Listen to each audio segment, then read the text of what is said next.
Hi everyone, and welcome to Changeling the Lost Littlebrook Reunion. The last episode. Forever. Perhaps. Or perhaps there will be an epilogue. We'll see if anyone survives tonight. Anyway, I'm Chris, the Primogen, your storyteller for tonight. And with me, as always, I have my amazing players. This time around, I am going to call out your names and you introduce yourselves. See if that works. So let's start with Harry. Hi, I'm Harry. I play Nate, and he is Ferris.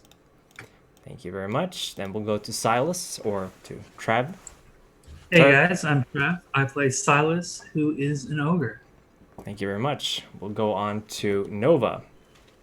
Meg. I'm Megan. I play Nova, and she's a beast. Perfect, thank you. We'll go to Tide. Hi, I'm Kitsu, and I play Tide, and Tide is an elemental. Thank you. Jonas. Adam.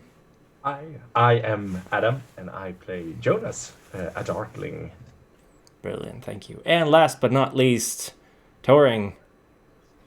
Hi, I'm the Toring, and I play Lars. He is a wizened and the grumpy old man of the group. Perfect, thank you very much.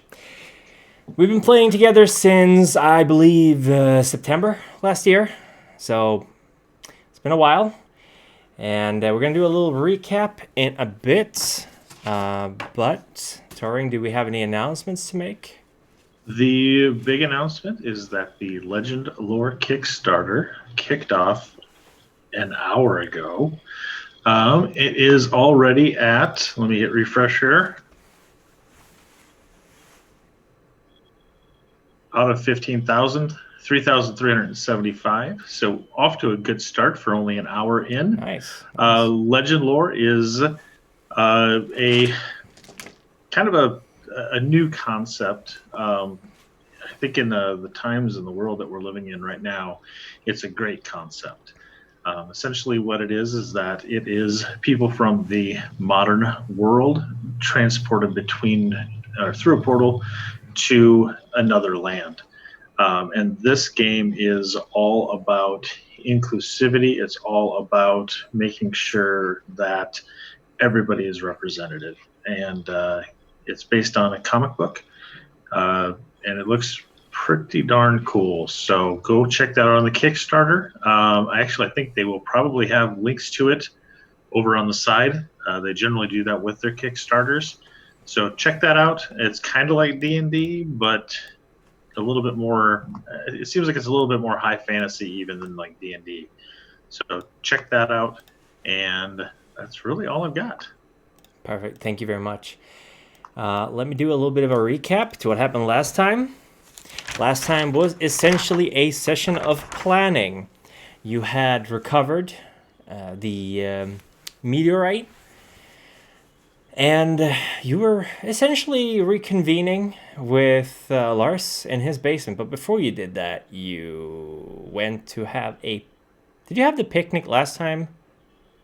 Or was that the time before that? It was the time before, I think. Ah, right. No, I think we had last time.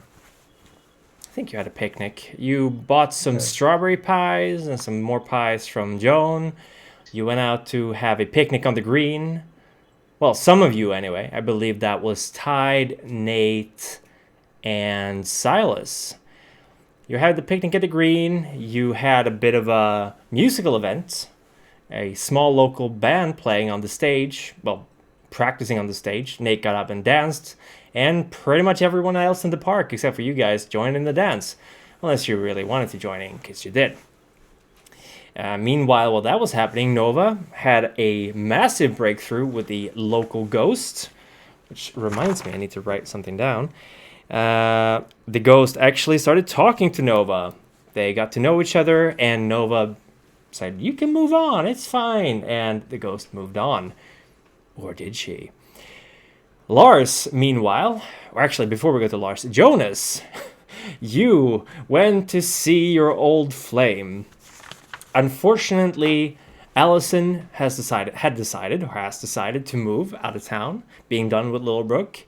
Jonas seemed content with that for a little while, went to the cemetery, sat by his childhood friend's grave for a little bit, contemplated things, talked about it. figured, no, you know what? She's not moving. Went and got bleach and poured it into the gas tank, completely ruining the car of Allison, potentially endangering her life. We don't know. But that certainly was a thing that happened. And, Torin, can you send me the link over Discord and I can put it in the chat? Yep. All right. And Jonas, you also scared the living crap out of a couple of kids. Felt good. And after that, you all sort of reconvened over at Lars's place, where he'd shown you that he'd been able to craft a blade. While you were there, the egg of the dragon, the former mount of Silas's, cracked, exposed to the energies of the meteorite, and a small purplish-reddish fuchsia-colored dragon jumped out, ate some pie, nibbled on Nate, who it didn't like at all. Seemed fairly well adjusted, all things considered. And trying to think, was there anything else that happened? It was a lot of talking last time, I remember. A lot of planning. No? I think we like made the basis of a plan. Yes. Yeah. And decided what to do. Go and examine the place where Wenceslaus was eaten before. Right. That's right. The hole in the ground, the giant machinery that you found, and the room with pillars in the middle. And I think we're about to start. But before we do, I do have a few words I would like to say. There's really not a lot that I can say tonight that hasn't been said already by better people whose voices carry more weight. But what I do want to say, and what I hope I can say for everyone gathered here in the game, is that we support and believe in the Black Lives Matter movement. And we hope that everyone is safe out there. We're hoping for a change. And we're hoping that this is going to lead to something better. And we hope and pray that it will. Stay safe. We love you. And Black Lives Matter. And now let's begin the last storytelling game, even, of Beautiful Madness. I think I got it right this time. But I shouldn't have said that last part out loud. Okay. It is... Were you leaving for the hole in the ground when it's still a couple of days left? Or are you just lazying around until it's just one day left?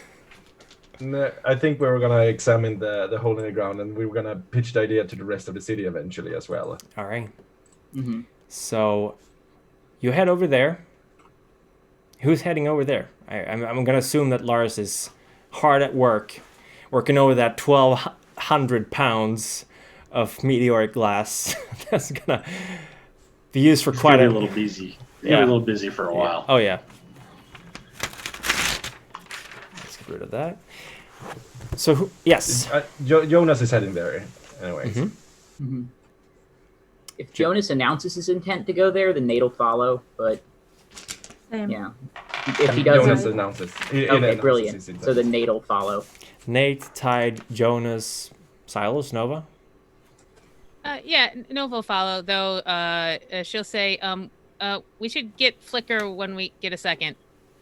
I mean, Yeah, she should probably know what's going on. I don't know if that would change what she's going to do, but, that just seems right. Guys, I'd love to follow, but Silas has something to take care of in the hedge first. Right. So we will go to Silas first, then, if there's something Silas needs to take care of. What exactly would that be? Silas is chasing his dragon for the past few hours. At first, he didn't know where it was going, but then he realized that the dragon is taking him into the hedge for some reason. And then he's wondering why he's even here. Why has the dragon returned to this place? And he notices as he follows the dragon now through the hedge, and the dragon starts eating the fruits that grow there, that it's becoming larger, much larger, in fact. It's starting to regain some of the powers and abilities it once had.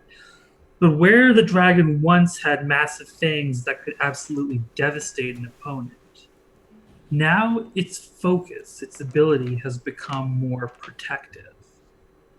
Something that could carry people to and from Littlebrook on its back if it had to. Something that would not just be a creature of the hedge anymore, but have the potential to act in the real world. It's not going to be the deciding factor of the battle.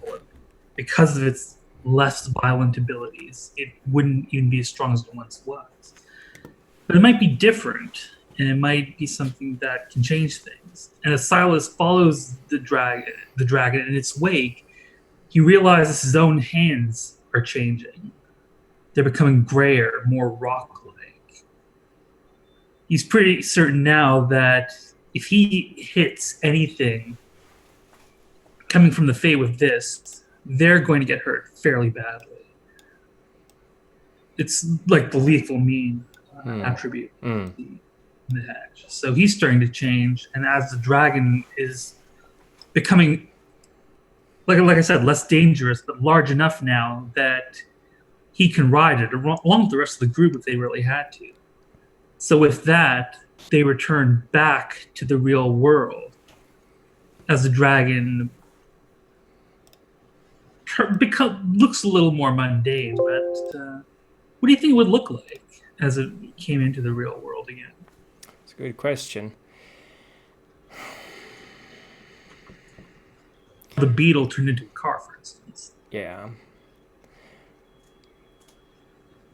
Oh, that's a tough question. I'm going to say that in the town of Littlebrook, I don't know if you require a flight permit to go over the town, but I think you've gotten yourself a small, fairly basic helicopter, you know, the kind of base frame, like a news helicopter from maybe the 80s, 70s, you know, with a small body, thin frame, bubbly glass panels on the side. Obviously in a starkly fuchsia color, so it stands out like a sore thumb in the sky, but it's a helicopter. It's got open sides, like no doors on the side of the helicopter either. Pretty dangerous to get into, but if you know how to fly it, or if it lets you fly it, then sure. All right. Sweet, thanks, man. Of course. And the dragon, of course, comes back with you, changed, but still there in a way. Still sense that it is it's kind of raring to go. It's been cooped up a little too long in the egg, and you do share still a kind of a what you sense it senses, and vice versa, and you feel a strange desire for strawberry pie for some reason. Some reason. All right, and we'll go to the 4 or 5 if you're bringing with you Flicker, heading towards the underground labyrinthian machinery. You're standing outside the giant oak, the old oak, which has this passageway leading down into the ground. This is the normal way to enter. I'm assuming you're going that way and you're not rappelling down the giant hole in the ground that someone created all the way back. Or are you? Yeah, we're heading. Jonas is heading down the stairs in the oak. Okay. How many? Oh yeah, everyone's been down here before. I remember. I think. I believe so. Yeah, I think so as well. Yeah. Yeah, I think everyone went down. Something you notice right away is that the sensations you had before last time you went down here, the memories, the overwhelming emotions, urges that might have gripped you are gone. But not the noise from the machinery. It is loud. It is clanging and hissing and whirring. And as you enter into the first chamber, the machinery around the walls are just thrumming with life. It's pistons, it's cogs turning. You have still no idea what this machinery is or what it does, but it is certainly still operating. There's lights flickering on and off. You see strange liquids pumping through pipes. You think you see a mouse running in a wheel at some point, but then the hatch kind of closes and the thing moves along a weird tractor band, and then you just lose sight of it. It's as if this machinery is constantly evolving and changing before your eyes. We should probably ask the other ones what this thing does and see if it can be used to our advantage for some reason or in some way. Is that a mouse? I think so. It's weird. Should we just hit this thing? Like, hit it a lot? Like, it's super weird. So I'm thinking, let's just hit it. Wasn't it down when Trick and Stick tried to steal stuff, that there was machinery down in the sewers as well? Do I remember that there was machinery? Oh yeah. If you're asking me, absolutely. There was a lot of machinery, not quite to the same extent as this, but there was some. Yeah. Do you think this is part of the contract stuff thing? Flicker just kind of goes over to him and says, I could put it on fire if you want. Let's hold on that for now and see if we can use it in some way instead. Because we're gonna hit it first, and then if that doesn't work, we'll put it on fire. We'll be partners. Me and Flicker. Hit it and burn it. Oh, I gotta show you something later, Nova. Oh, okay. We can go upstairs. Why did you want to come here? Don't show them. No, I just think that Flicker's part of the team. This is like team building. Don't worry about it. I won't let Flicker do anything rash. I won't do anything rash. This will have been very planned out. High five. Not to be a negative Nancy or something. Is that what they still say these days? But you've been planning to burn shit since before we went to Scrimler. So, and when has it ever failed us? I think there will be lots of opportunities to burn stuff quite soon. Just contain it for now and release it all the more later. All right. Should we just go around, see what other rooms there are down here? See what we have to work with. I remember there were the chamber where Venceslaus lied and some other weird rooms as well. I don't quite. Yeah, let's check it out. Jonah starts because there was like a three-way crossing from the first chamber, right, or something. Yes. Let me take out my notes. You are currently, I believe, in the... Let me see here. Let me see if I can find my... This is a long time ago. This is session 5? Yep. God, I can't even read my own notes. I believe you enter green room, and from the green room there is a line to a orange, a purple, and a blue room, essentially. And I believe was there? No. You entered a purple room, and from the purple room there was the orange, yellow, and blue. And the yellow couldn't be reached right away because the yellow room is where Wenceslas was, so you had to go around it, basically.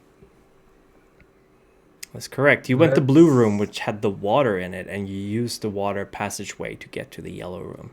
Is that the one where I nearly shot Tide, or was that the purple? Yeah. No, between the purple and blue. That's one of the times you nearly shot Tide. Yeah. Between the purple and blue is one of the times you nearly shot Tide.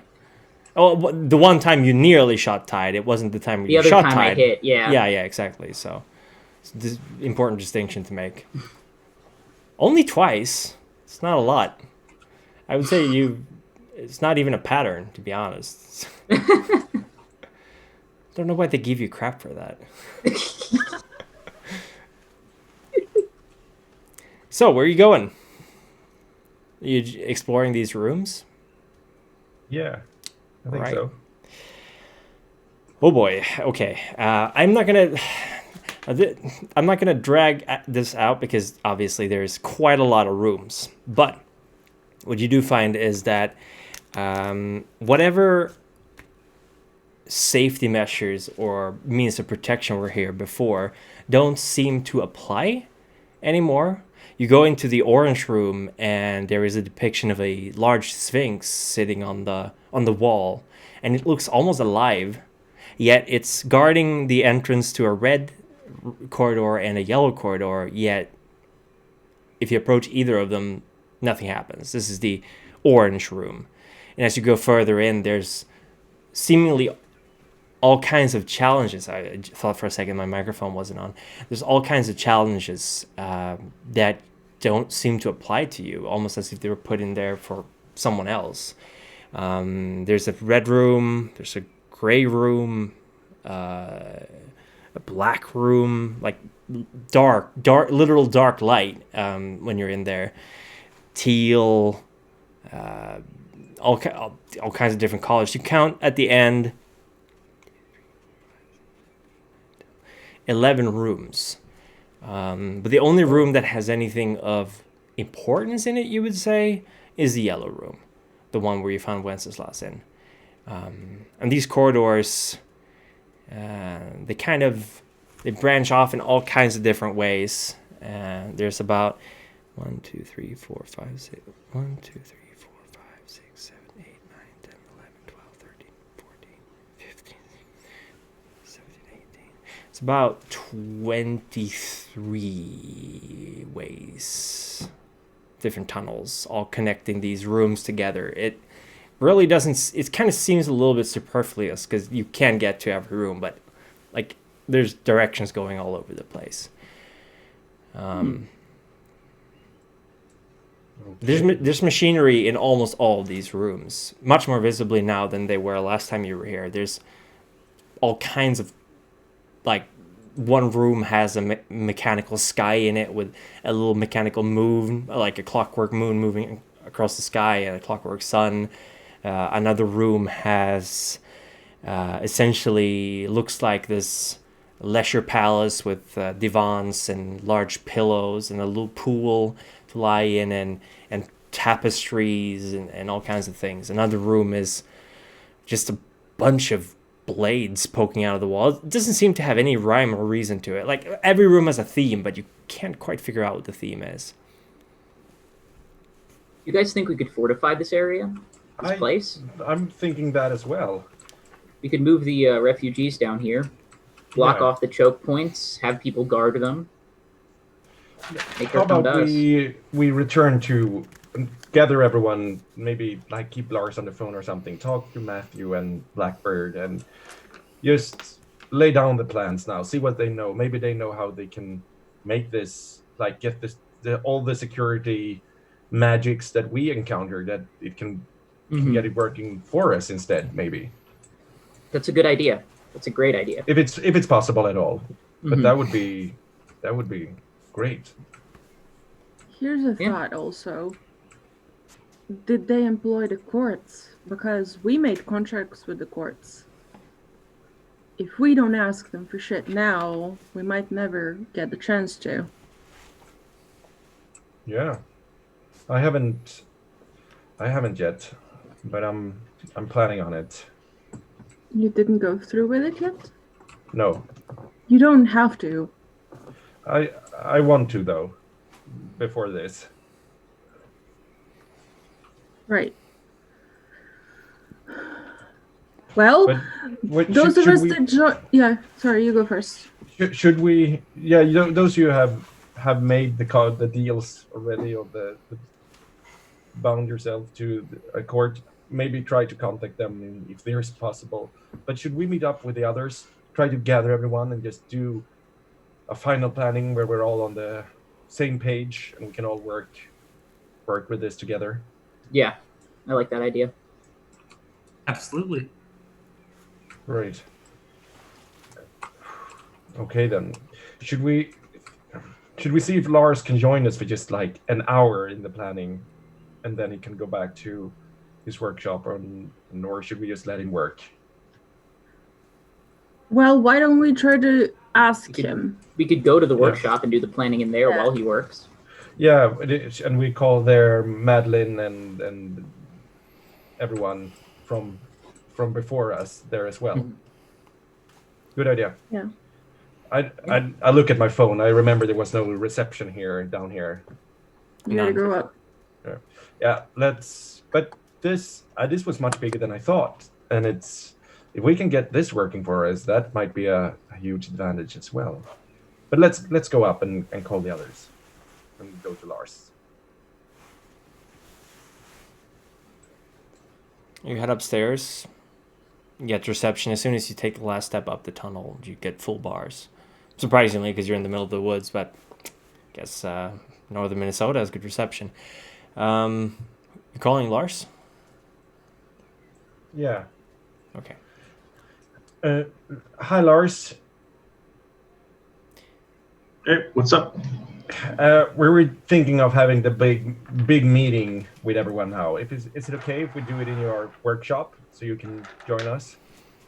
What do you mean by everyone?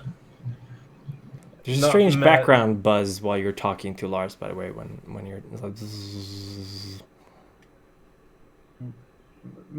like Matthew, Madeline, Deputy, everyone. There's barely enough room in my shop for us, so maybe the library's a better choice. Yeah. Do you think you have time to join us? Yeah, I can pop over there real quick. Yeah, I'll call everyone over and we'll meet there as soon as possible. Okay, you guys are out at the site, right?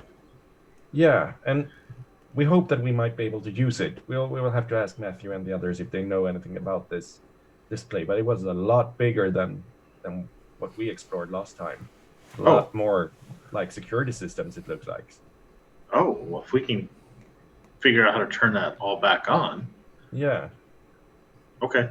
Tell you what, I'll meet you there in 15, 20 minutes. Perfect. See you there. Okay. And then I'll call Matthew. Okay. You're calling Matthew. It rings a few times. Then the phone answers. Still the same buzzing noise in the background, but no voice replying. Matthew? Oh, yeah, yes. Hi, hello. This is Oh, right, Jonas. Hello. Are you okay? I'm sorry. I was asleep. Okay. Yeah, we were thinking of having planning for what's to come and gather everyone at the library, like now. The library now. Yeah, in all right. 50 minutes, half an hour, if that's okay. Certainly, I can get the word out. Thank you. We'll be right there. Of course. Library, 15-30 minutes. Exactly. All right. Bye. Yeah, goodbye. I turn to the others and I think my phone is broken or something. It keeps buzzing when I'm calling. Well, I was going to answer hers and pick up hers first and see if she just hears anything on when it's not calling anybody. No.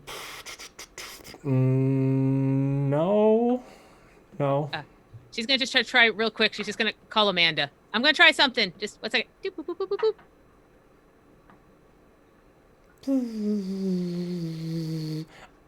Hi, Nadine, Nova. No, is that you? Oh, hi. Oh, I didn't mean to call you, but dial. Okay. I'll see you later. Bye. Boop. Okay, so yeah, there's a weird noise on here, and it's kind of weird, and it's probably something we should pay attention to. Okay, no more names then.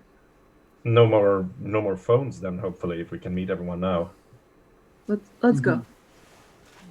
Noah throws it down on the ground and steps on her phone. Maybe. Hey! No! Okay, I solved my problem. Fine.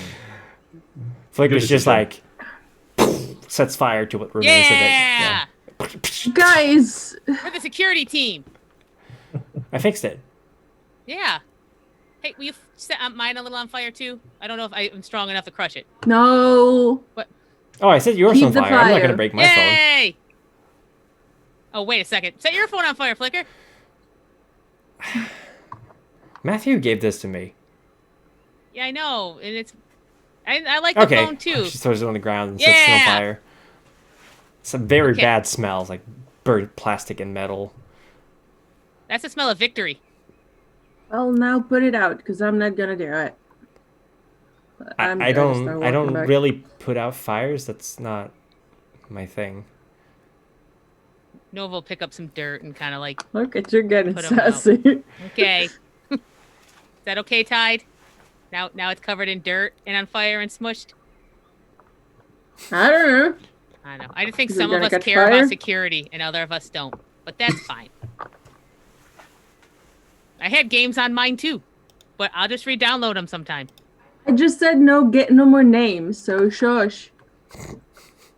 Well, I don't have to worry about mine. I can say names all I want. Okay. Oh, I think I've crossed. Hey, Flicker, I'm just gonna be quiet for a little bit because I feel like I've crossed the line. Okay. No, you're fine. I've just been grumpy. Take it out on your phone. Yeah. No! Been grumpy, more like always grumpy. Am I right? I mean, Hey, I heard that. What? All right, everyone. Let's eyes on the prize, everyone. Okay. Okay. Let's go. Yep, time for the town council meeting. Yeah, we should listen to Jonas. He makes good decisions, and he's like a real level-headed guy. You're right. I'm sorry, Jonas. What are you implying? Sorry, Jonas. No worries. Let's just go.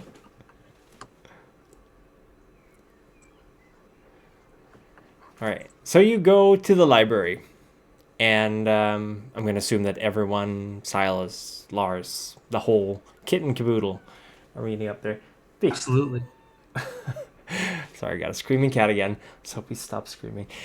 You meet up at the library, and everyone is there. The entire lower floor of the library is filled with people. You got the 27 refugees from the Sanguine Duke.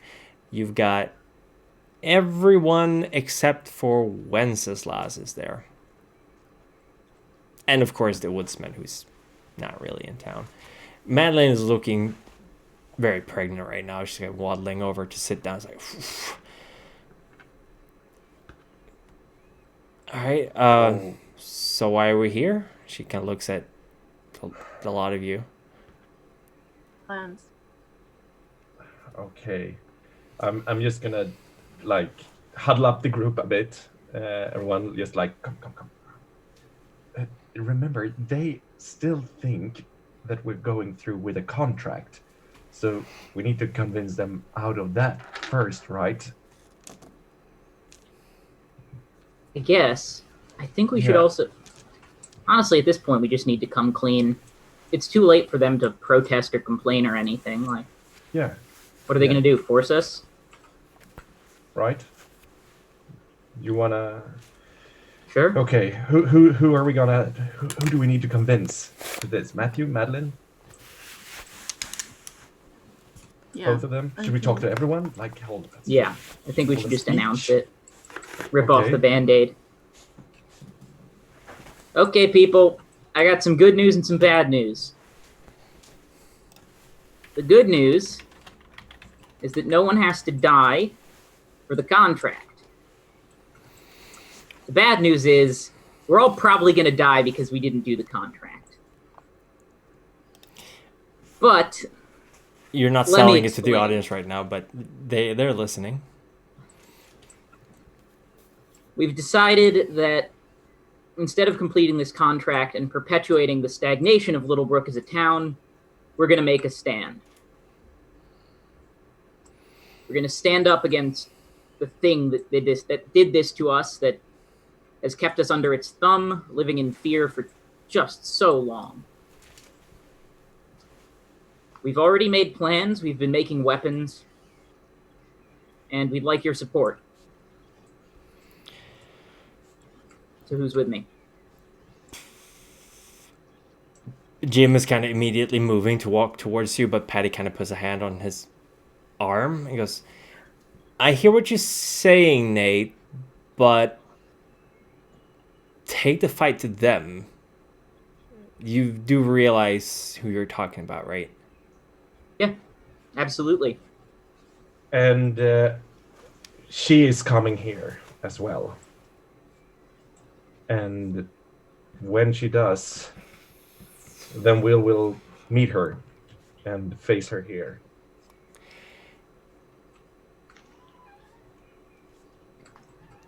Patty kind of looks around to the others. She goes, she's coming here. Yeah. And she wants, kind of glances over to Madeline. Yes. Okay. What's your idea? Except for, fighting them. Yeah, I got that much, but how? We have a lot of resources now. The plan is, broadly speaking, and we still, we know why she's here, why she's coming. She's coming for, and I nod my head towards Madeline, to take what she feels she's owed. And we'll use that to lure her to a place that we have fortified. And then, when she approaches, we will remove Miss Blackbird to another secure location that we need to have found before. We need these locations, and Tide can transport us via mirrors. And we have Lars is, as of now, making swords and weapons made of a material called redstone, which we saw slew one of them. And I gestured to the refugee changeling. You saw it as well, right? You saw this. The refugees. I guess maybe there was a lot going on. Yeah. The Sanguine Duke is no more because of There's a rustling of a breeze going through the library as soon as Tide says that name. We also have a favor to call upon by the Arch of Midsummer. Another rustling through the books. Jonas, you keep saying these names. Maybe we stop shouldn't saying be. the names. Yeah, everyone else is looking extremely uncomfortable right now, and Patty's like full on going, about to be like, no more. Oh, give me a home where the buffaloes start singing.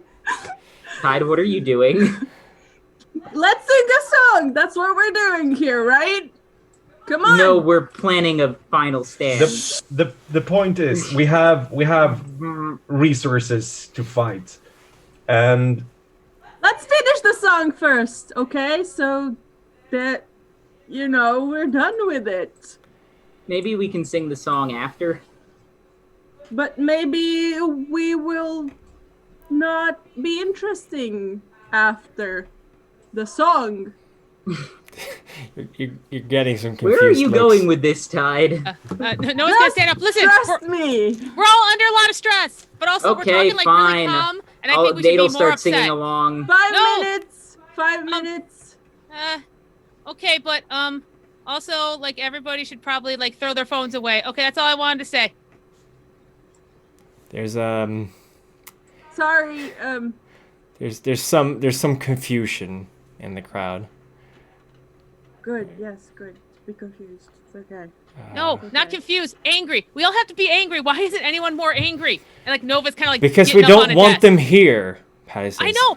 I don't want them either. But they're coming. At least one is coming, and we know. And nothing talking here is not going to stop it. And like trying to placate them But is not that's gonna why stop them. Matthew is doing the contract, right? The contract didn't do anything though. Like it got broken anyway. You think Guys. this one isn't going to break? Don't you want to save the baby? What I was trying to tell you guys, the contract failed because they didn't fulfill their side of it. They sacrificed fetches. That's why the contract failed.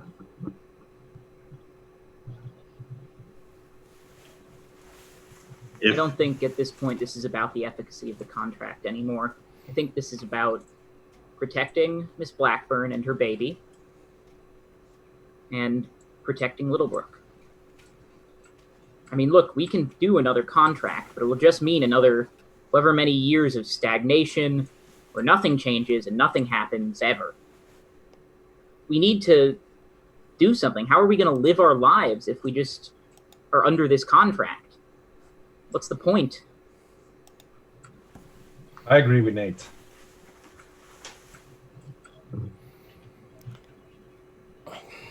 Nova stands up too. Yeah, we gotta make a stand, or it's just the cycle is going to happen again and again, and we'll always be looking behind us.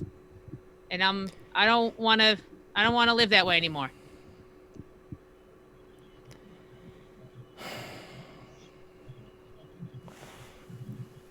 Amanda stands up and then walks over next to Nova and turns around and says, yeah, I think they're right.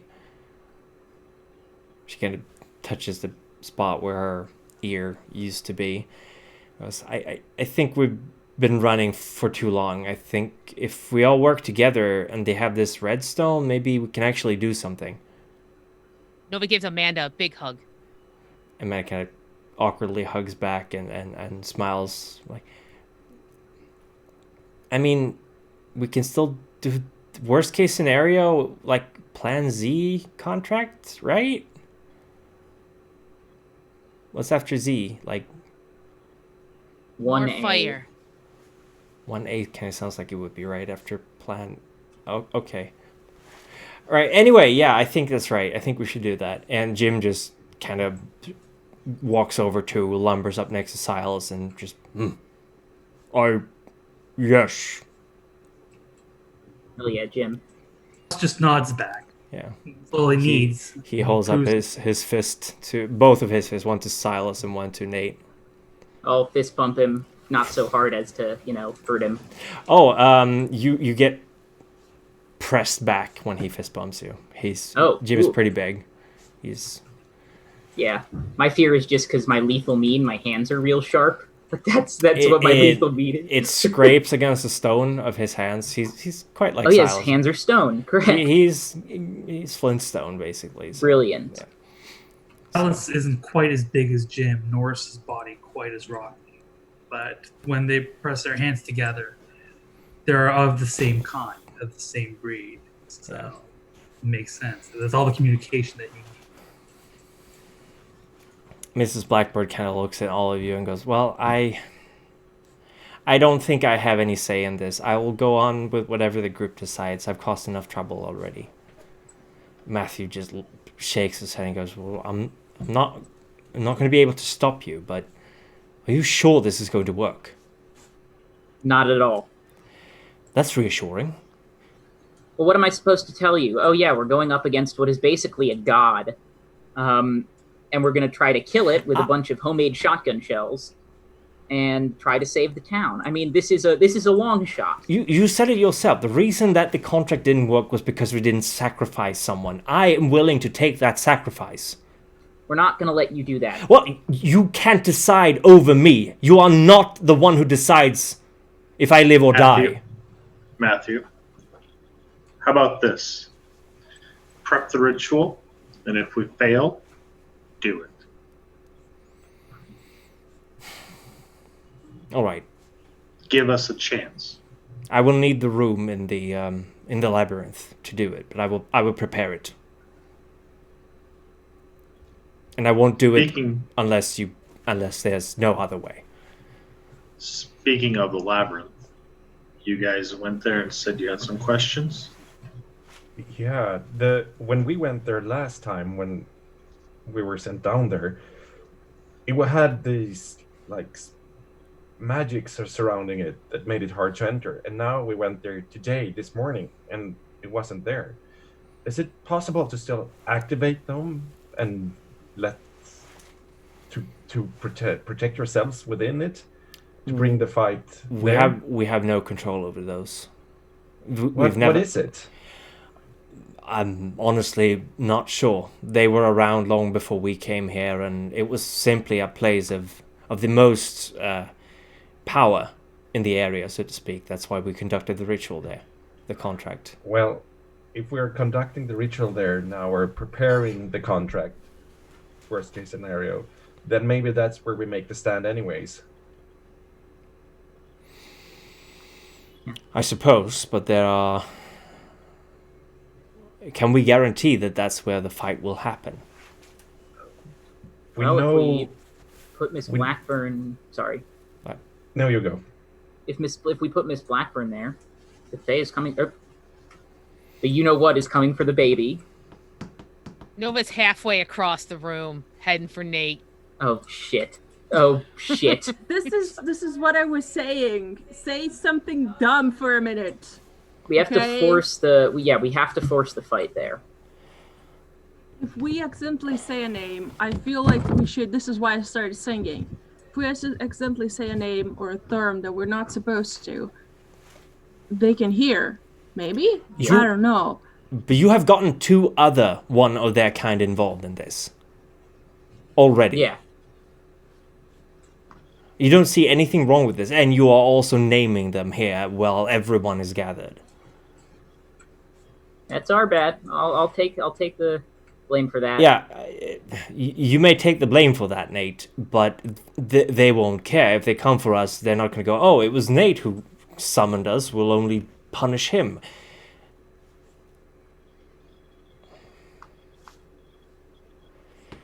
All right. I don't see how that changes our current circumstance, though.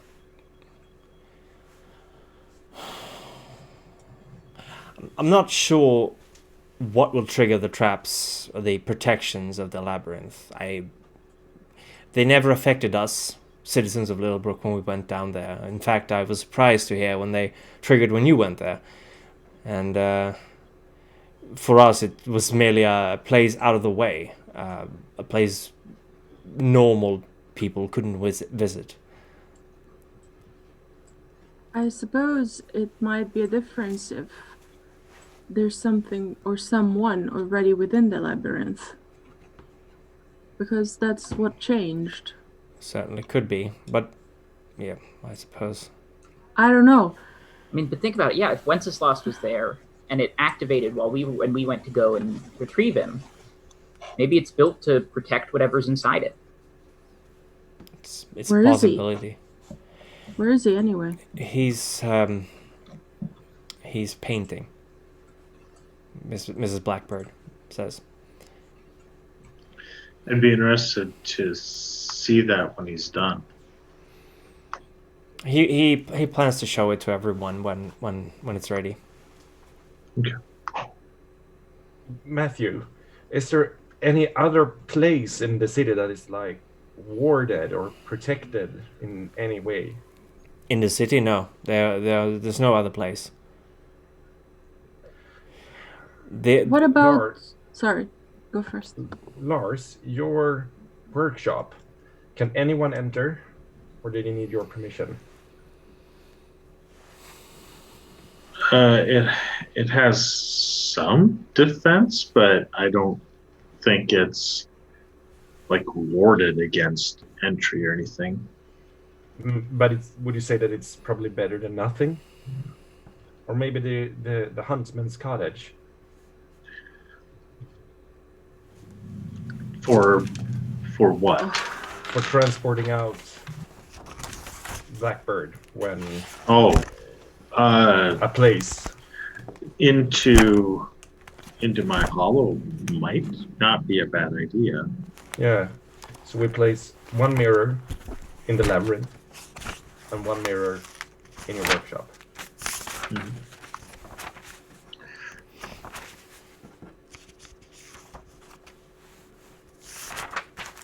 I think that sounds like a decent plan for that aspect of it, yeah.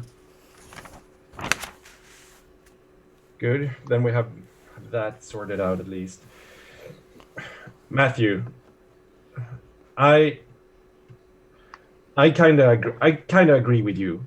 I've been struggling with the same decisions as you are right now, but this is the best solution if it succeeds. And the likelihood of it succeeding, we cannot speak to that. But from our experiences and our travels and our workings around in all different places here, and the things we have seen, we would deem it not impossible. But the contract, there would be a way eventually when it falls, and we will keep drawing the ire of this thing until it's satisfied. And the only way is try to stop it permanently. Here's a thing, though. If it succeeds, it said it wanted to take us back. And if that happens, well, you know, you can still seal Littlebrook. I think, at least. Tide looks at the others. Because we might not be able to come back while the contract is in place, which means probably forever, but at the same time, that also means that they can't come back, so yeah. So what you're saying is that if you fail and they take you to their realm, we should just commence the ritual, the contract. I think that's the safest thing. Or is that not?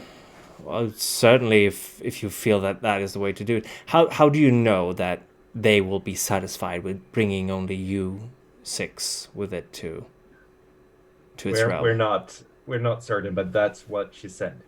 Either she gets the baby or she takes all Did of she us. swear on it? Was there a promise? I don't remember. Jonas is trying to remember.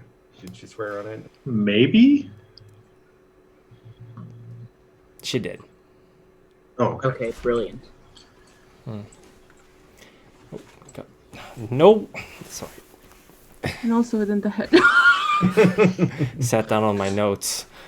Pay attention to me. Okay. Sorry. We're gonna be saved by a cat.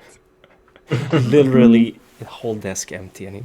I mean, that's my opinion. Yeah. What's yours? I look at the others. Do you think that's a good idea? Is that like the last stand, the last plan, if everything fails? But also, I'm sorry, I keep thinking of things out of order. But also, don't they get weakened if they stay here? Certainly, they are only able to exist in our reality for a little bit before it starts to weaken them. There are, of So course, what happens if we seal them here somewhere? if we were able to, then certainly they would. I'm not. I don't know. Is there some way to trap them here? I don't know. Contract. If that stopped the transfer of all that magic stuff from Arcadia, then yeah. If we let it get in here and then we sealed it, that would probably work.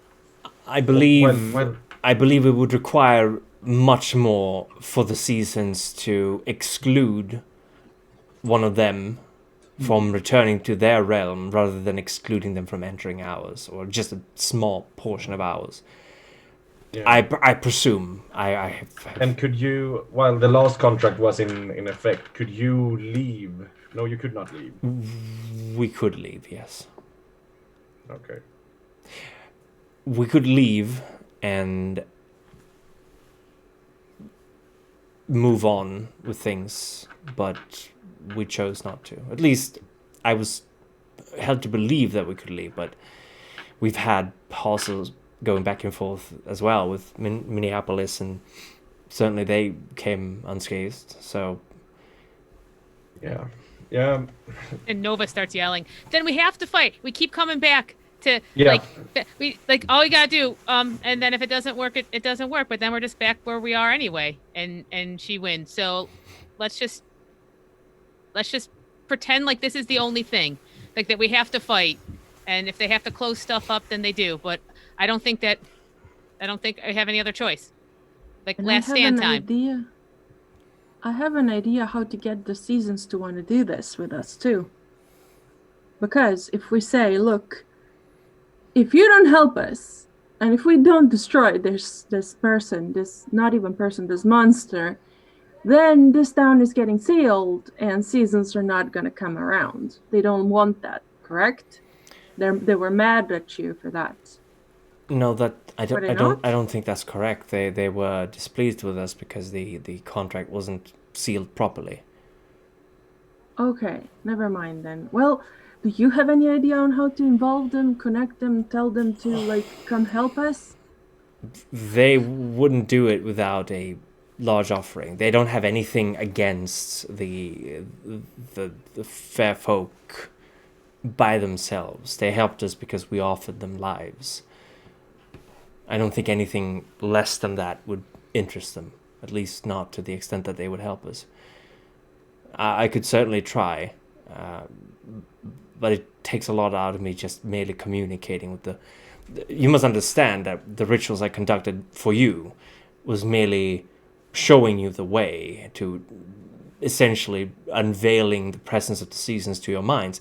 Actually communicating with the seasons is a drawn-out process. They're not like you and I, or us, any of us. They are timeless concepts. They've existed for all of time. To them, we are a flicker of a moment. Oh, my apologies, Flicker. But we're nothing to them. They don't care one iota whether we live or die. Well, we might be dying anyway, so how do we try? How do we at least, get something out of them? We do have something. Our own contracts. Yes. You should be able to summon up some of their power from within you. You're linked to them, but I don't think there's nearly enough to kill one of them. Perhaps one of their servants, hobgoblins for certain, especially with the summer being the combative, the aggressive season. But to challenge the gentry themselves, I don't think that's possible with the extent of your contracts right now. But we have the thing for them. We have the way we're going to defeat capital T them, and then we'll use the stuff that we have for anybody else that comes. All right. Yeah, we wouldn't have put forward this plan if we didn't think we had at least a shot. So I believe that we have the proper amount of weapons once Lars is finished, and if we don't, I don't know if there is anything more we could have gotten. I think we just have to prepare with what we have. I agree with Jonas. I think that we're doing everything that we possibly can. But I also think that having the ritual as a backup is a very good idea. Right. Because there is a distinct possibility that we will not be able to pull it off. And I wouldn't be able to live with myself if I didn't try, but I also wouldn't be able to rest in whatever afterlife we have if my failure put my family at risk. Let's do it. I think we're all in agreement. And you see Renee, the spider handmaiden, who's become the de facto leader of the group of refugees, she kind of steps up and she goes, we will fight next to you. We've talked it over. Everyone's in agreement. We owe it to you and to ourselves to stand up against one of their kind. if you have any weapons to spare, we will use them. Are you I look sure? over. I mean, do we even have a choice? This isn't your home. This isn't your town. This is our home. This is the world we came from. You gave us this freedom. We didn't even take this freedom ourselves. We want to fight for it. And you hear like murmurs of agreement from behind. We will do what we can to help. Then I need to get to work. I need to leave. Because if I'm making more weapons, I'm going to need all the time I have. Before Lars leaves, Nova will grab him before he goes. Jonas will look over to Archibald and just see how does he look. Archibald is actually stepping up to Lars. He goes, "Can I help making the weapons?" Do you have skills at smithing and crafts? I'm a fast learner, and I've helped the blacksmith of my previous ruler. I could try. Good enough. There's one other thing that you all can do, though, which is if everything goes bad, and it's not going to necessarily, but if you need to survive, I need to tell everyone, every single changeling, everyone, that there is a way to stand up for yourself. That looks at the other changeling and is like, because so long as there are people that will fight against them, so long as there's people that will revolt, there's strength in numbers. Never forget the names never forget our names. We just start something and maybe we will end it, but if we don't, you have to keep this going, okay? Of course. You think we're going to die? You think you're going to die? No. I hope not. Well, we gotta try. All right.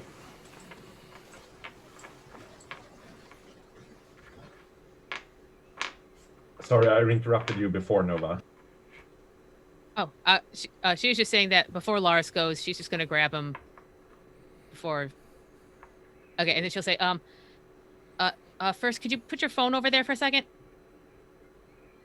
So this phone isn't on. Okay, sure. Okay, and then when they're both she's like, okay, she's gonna look around if there's nobody else and whisper, what about Plan C? Plan C, I don't think we should mention to anybody else. No, exactly. Just if you want, you can hand it off to me when it's ready, and I won't say anything, but that'll be in between destroying them and putting the contract back. Yeah. Plan C is before Michael.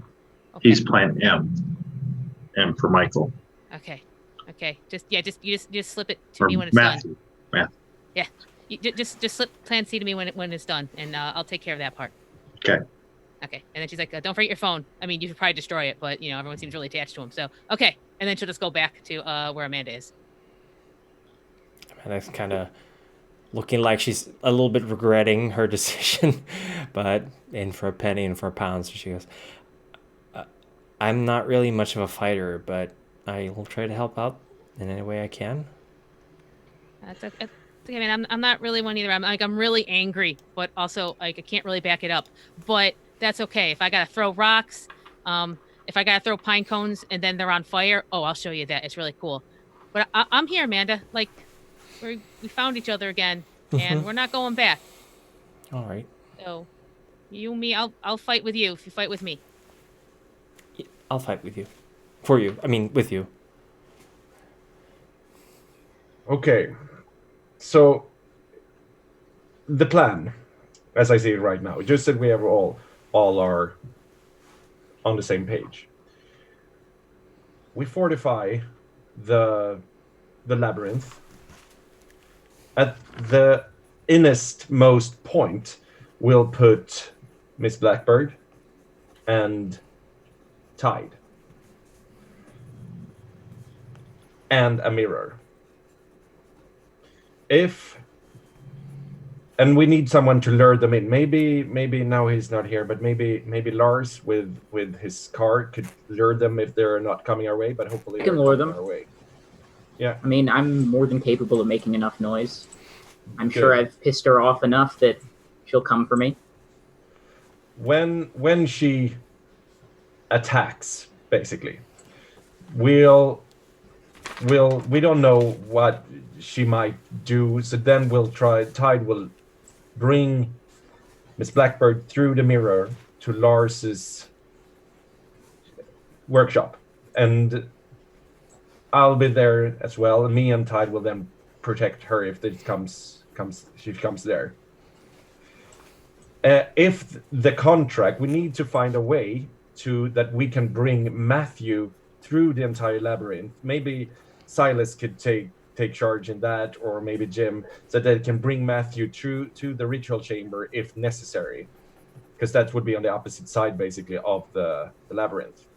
I also think, I don't know which experience everyone got here, but Silas and Jim, if you can be responsible for the more concrete battle plans, the fortifications, where the choke points are, because that kind of thing I'm not sure about. But maybe you are more. Maybe you too, Nate.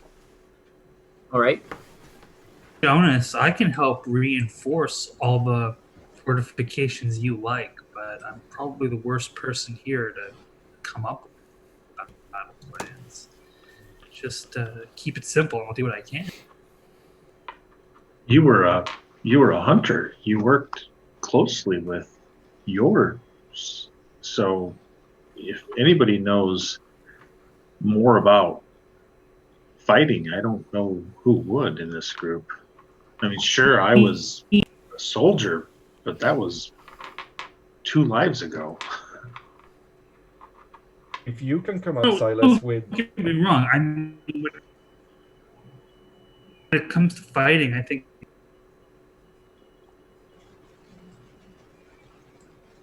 You're muted, Trev. We don't hear you. You muted yourself.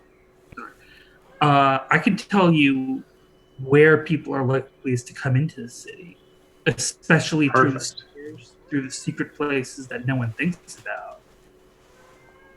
But I can only do so much. I'm not the smartest one here.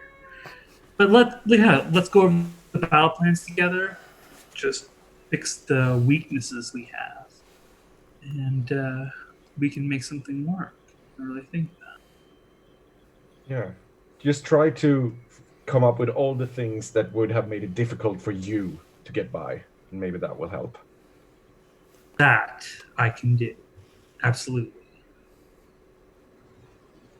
And I gonna want to get some walkie-talkies and such for all the different stations, or so to speak, so that we can have good communication. It's pretty bad reception.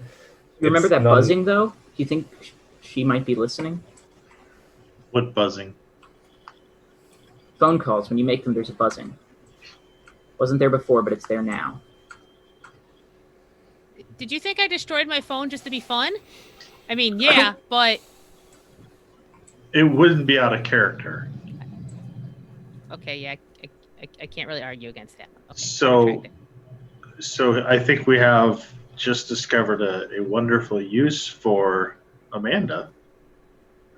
You were saying that you aren't a fighter, you aren't a warrior, but you can carry messages.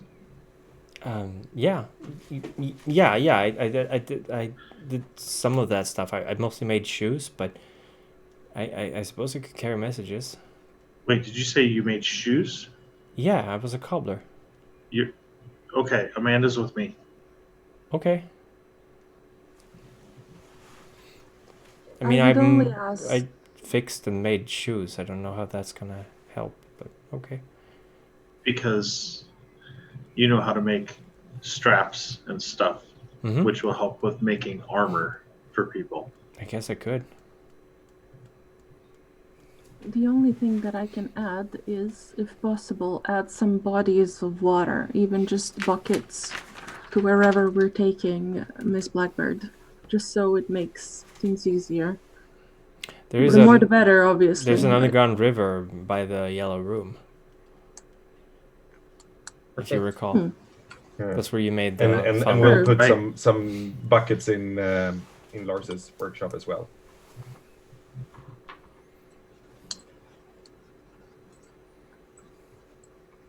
I'm thinking about this whole reception thing. Do we have any like magical contract means of communicating if necessary? Like between the Lars's shed and the labyrinth?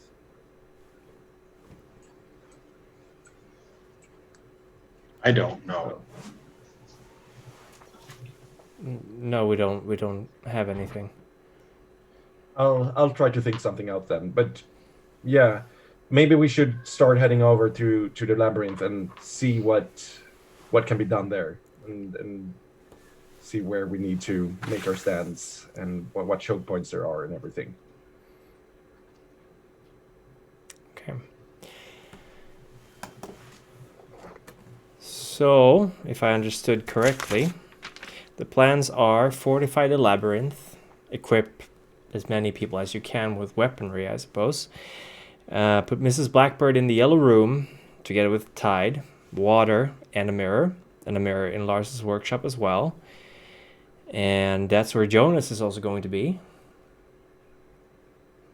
And yes. And Jim and Silas will be bringing Matthew to the Yellow Room in case things go south. And the contract is the last resort. Okay. Correct. Is the Yellow Room the ritual chamber basically where yes, that is correct. That has a big hole in the roof. That is correct. So maybe not have that as the secure place, because that's very easily accessible, but somewhere further in the labyrinth. All right. Okay. I think this is a perfect time to take a little break because we're doing a 3-hour episode this time. So I'm going to say we will be back in 10 minutes. So everyone can do a refill, get your things in order. We can feed our cats. And we will see everyone in 10 minutes.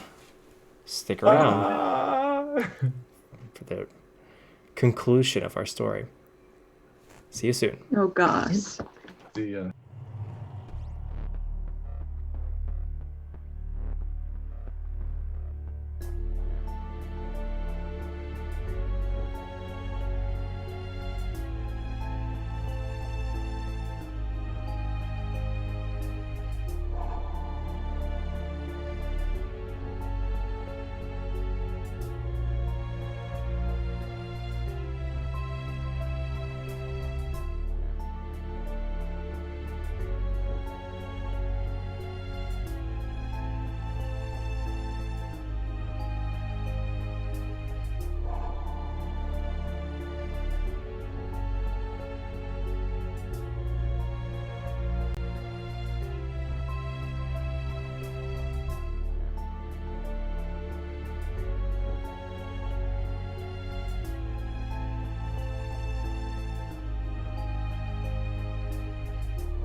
And we're back, ready or not, here we are.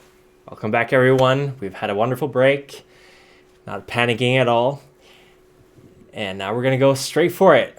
So, the day before the battle, Jonas, you receive a phone call, rather a text from Mrs. Blackbird that says, Wenceslas would like to meet you at the lake.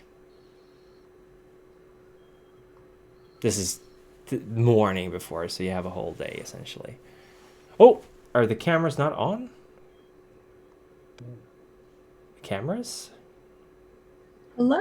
Oh, I think I'm like Nova's where Jonas is. Oh, yeah. Oh we no. are. All Because of a sudden, oh That was boy. our plan. Oh, okay. And I became how tied. how did how that did that happen? happen? Magic. What the heck? That is some banana stuff going on right now. Jonas is so this- sneaky. I was gonna say, this is to protect our identities. We can't give away names if all our names are jumbled up. Yeah, All part of the plan. part of the plan. What did All part of the plan. Oh God! I thought that Zoom didn't do this. Thank you very much, chat, for pointing that out. Though, small but crucial detail. All right, there we go. So, Jonas, you have been told that Wenceslas would like to meet you at the White Stag Lake, which is about an hour reply. and a half away. I'll be there, and then the lake is quite a while away. It is. Right? It is. I ask if they can come and pick me up. Yeah, they do. Actually, Wenceslas arrives in their Volvo, Swedish car, strange. And it's one of the old 940s, so it's got this long front S940, whatever it's called. And he actually looks a bit better than last you saw him. He's still skeletal in the way he looks, but there's a glimmer in his eyes now that you wouldn't see before. And his hair is not quite as thin and brittle as it used to be, and he smiles at you and nods to the passenger seat. So we need to do this over at the lake. You will understand when we get there. Okay. Yes. Okay. And Jonas gets in the car. All right. And Wenceslas is quiet during almost the entire trip, and he's gripping the steering wheel with an intensity that's like you can see his knuckles are kind of whitening. And the music that's playing is basically it's classical. You think it might be Mozart or Beethoven. You were never really a fan, I suppose. Although again, you were like 15 when you were kidnapped, so didn't really have time to delve into that field of music unless you were specifically into that. Jonas is gonna just like a bit on his phone have Tide's number ready to push speed dial. Yeah. You're about 5 minutes away from the lake when Wenceslas kind of looks over at you, and he looks grim. And he says, Jonas, are you afraid to die?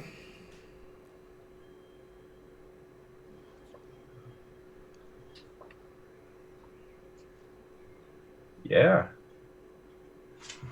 Okay. Then it goes back to silence again, driving. Jonas is starting to get a bit freaked out right now. Yeah. He parks next to the lake. You have the floating docks. He walks out on it, motions for you to follow. I follow. Still keep basically my hands in my pockets and my thumb on the dial button, ready to push. Yes, Jonas, what do you know about autumn?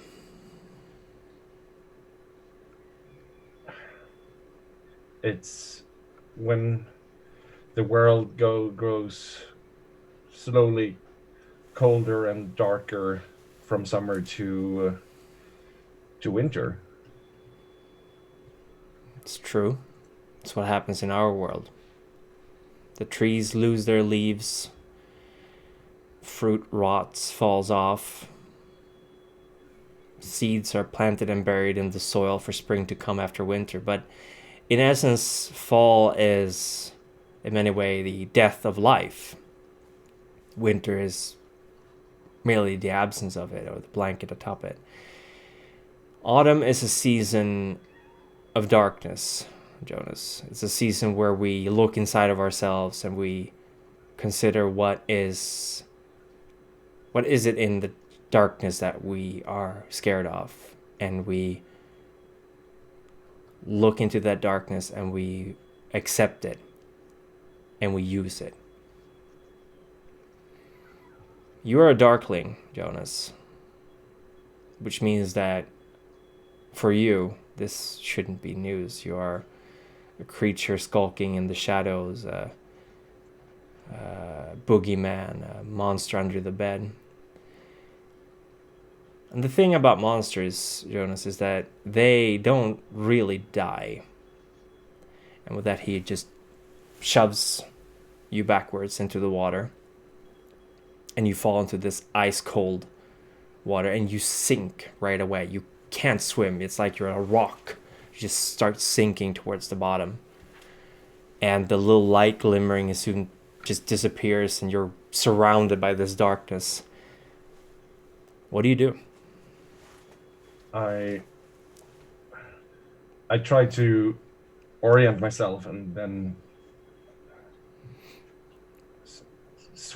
try to swim back to the surface. You're trying to swim, but it's like you're made out of lead. You just keep sinking, and it's like there's no end to this lake. There's no depth. You don't see any fishes. You don't see any seaweed, nothing. It's just pitch darkness. As you're sinking down there, you start thinking back to the time when you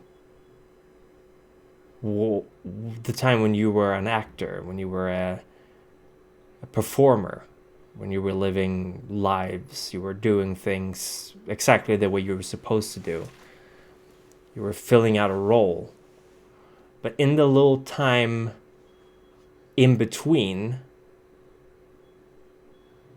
every single moment is coming back to you. Every single moment where the memories of what just happened is fading. And you're remembering who you were. And it's horrible.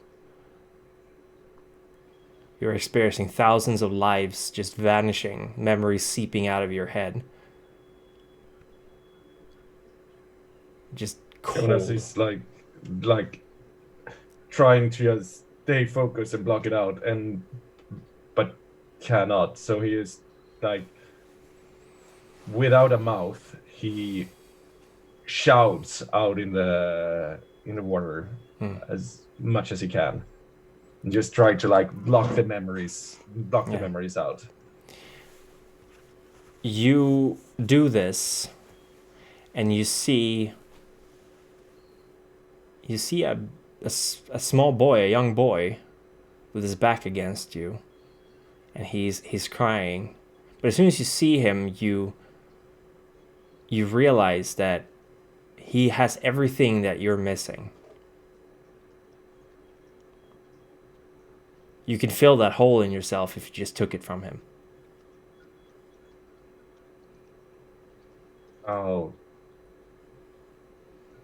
I'll take it from him. Yeah. You take it, and it just fills you up. It makes you feel complete. You sink your fingers into his face, and you can feel it just melt around your fingers, dripping down like wax. And you take his face from him, and you realize that the young man that you just did this to, it was you. But just as soon as you did that, the emptiness begins to form again. And the beginning of a face you were getting is just vanishing again. You're faceless. And there's another you there. There's hundreds of them. They're all crying. They're all lonely. And they all have what you want.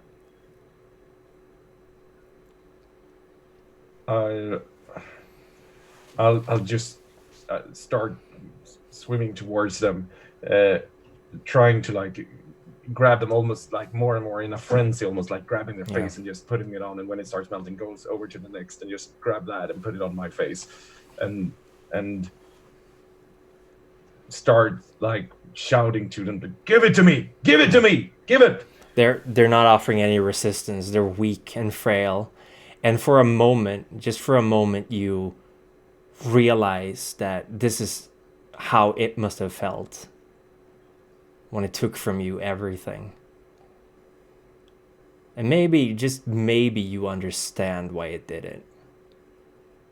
Even if it makes you sick to your stomach, you sort of realize, you understand a little bit about your keeper and what they did. And then you're lying on the beach, facing the sky, the blue sky, and Wenceslas is looking down at you. What was that? I don't know. I wasn't there. Tell me. I saw darkness, and I remembered from my durance.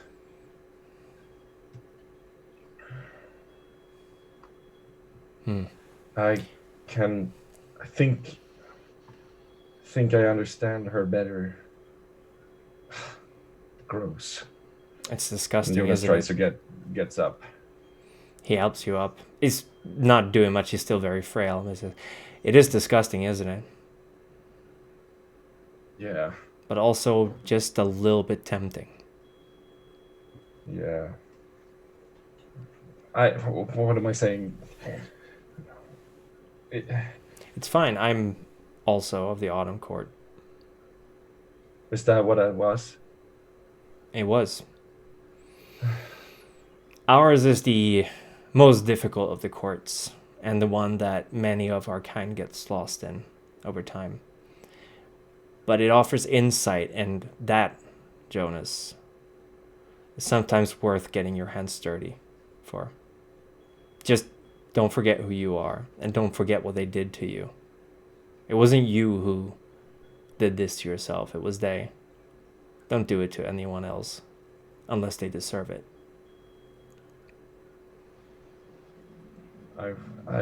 Yeah. This could be useful for tomorrow. Could be. Let's go back. It's all right. I'm tired.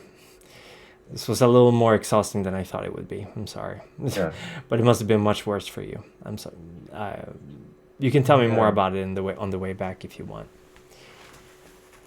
Jonas is quite lost in thought when he gets back into the car, and for the way back, he is the one quietly in thoughts, staring out the window, thinking about what he experienced and his durance. I've found, Wenceslas says after a while, I found that painting often helps letting it out a little bit. I can show you some. I can help teach you if you want later, once this is all over. Thank you. Of course. And you return. And with that, we are going to get to the day. The day of the new moon. 14 days, I believe it was, after you made a deal with her. When she told you, give me the child, and I will leave you and Littlebrook alone. Keep the child from me, and I will take you. It's a muggy day. warmer than it should be. Cloudy, pressure's high. The air is, for lack of better words, wet. Sweat just going out of the door. Strange weather for September, which it is right now. Lars, you've finished all the weapons you could make. Swords, knives, spears even. Or halberds, rather. As well as a decent amount of ammunition. Both for shotgun cartridges as well as handgun bullets. Amanda turned out to be quite good at not only making straps for armor, which you've made, but also making bullets. Seems like she had a natural talent for that, so she just kept chugging them out. And you get enough handgun bullets now to fuel a small war, perhaps, at least for a while. Should be enough, even if Nate just goes hog wild with the guns. Silas, the helicopter, you have to tie it down with chains because you've caught it flying around on its own during the night. That's about right. Yeah, there were a few soldiers amongst the refugees. They've helped train the others. They're all ready to fight. Archibald as well seems to have decided to take the fight to his former master's kind. Tide, you've prepared buckets of water in a room in the labyrinth. Not the yellow room then, but perhaps further in. Maybe even in the cushion room, which seems appropriate because the contractions have started. Mrs. Blackbird is having a tough time right now as she is about to deliver a child. Where are you all gathered? Where are you waiting? I'm going to be outside of the labyrinth, just barely, with a shotgun across my lap, just sitting there, waiting for the first sign of trouble. I'm outside Lars's workshop, and just like nervously shaking. And I think I've told the other ones, like, if things go sideways and she's coming for us, somebody run out and call me and Tide, so that we know.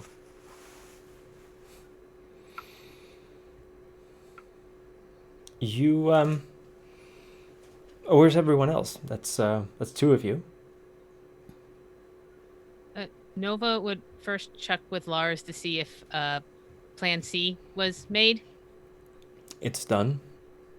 So she'll have the backpack that Jim had given them all those times ago, and she'll put it in the backpack, and then just see if there's maybe like a redstone knife, something small that she can just carry on herself. And then her plan is just to be wherever Principal Blackbird is, because it has to seem like that's where the baby is. So Lars had made a knife for Nova, a sword for Tide. For Silas, he had made punching daggers. So you actually hold the handle and the blade comes out between your knuckles.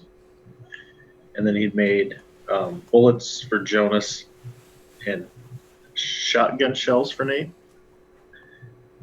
And then for himself, he has a knife out of the redstone. And then whatever else he would have had time, maybe make some spear tips or arrowheads. But I don't think he had time to make anything more, anything larger than that.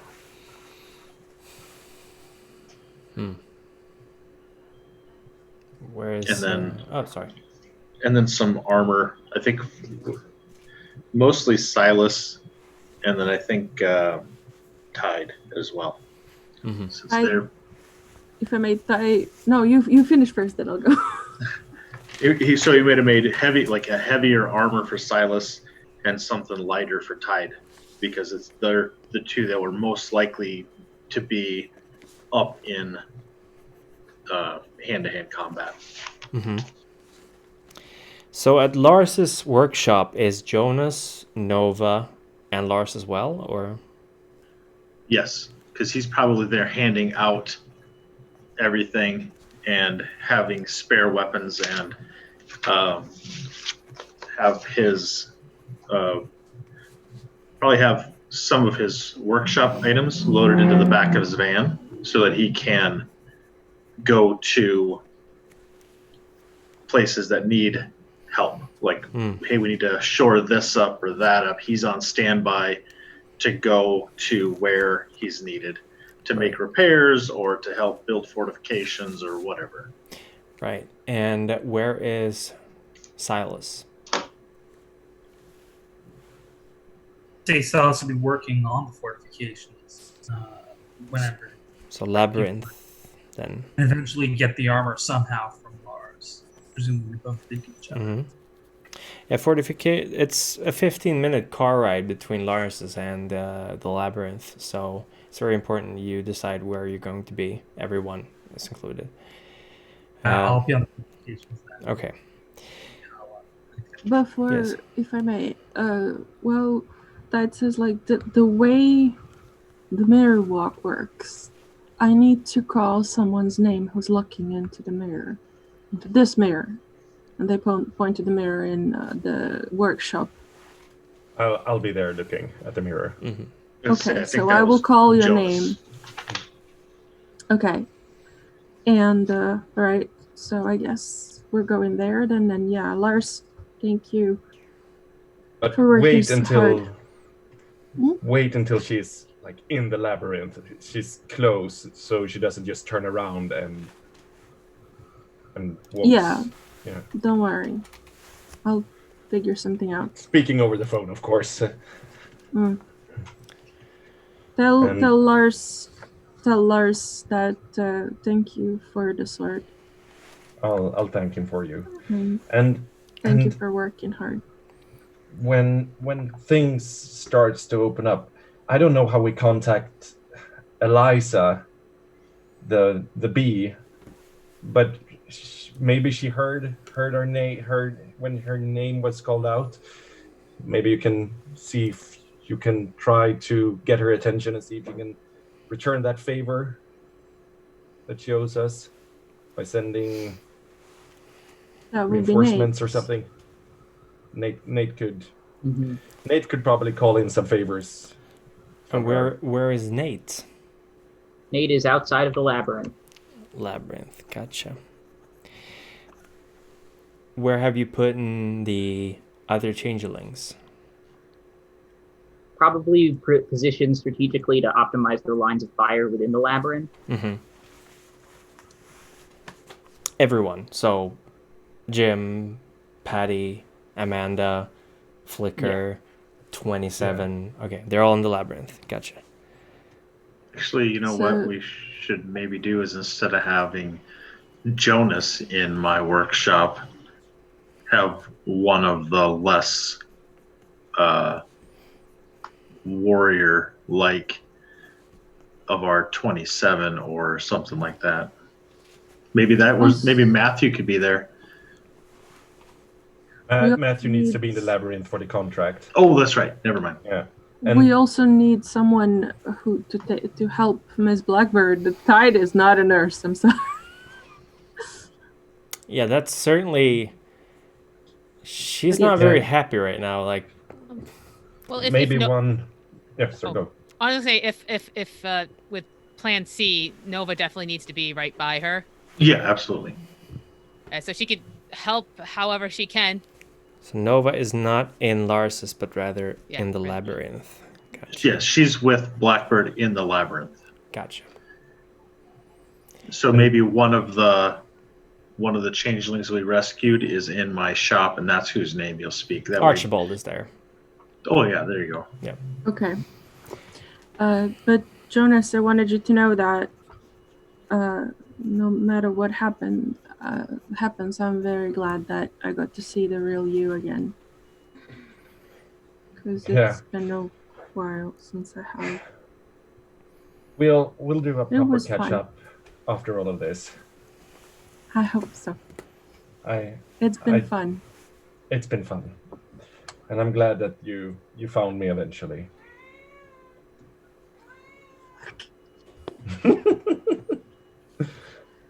And the cats agree. Yeah, I'm gonna Lars, you have good cats in your backyard.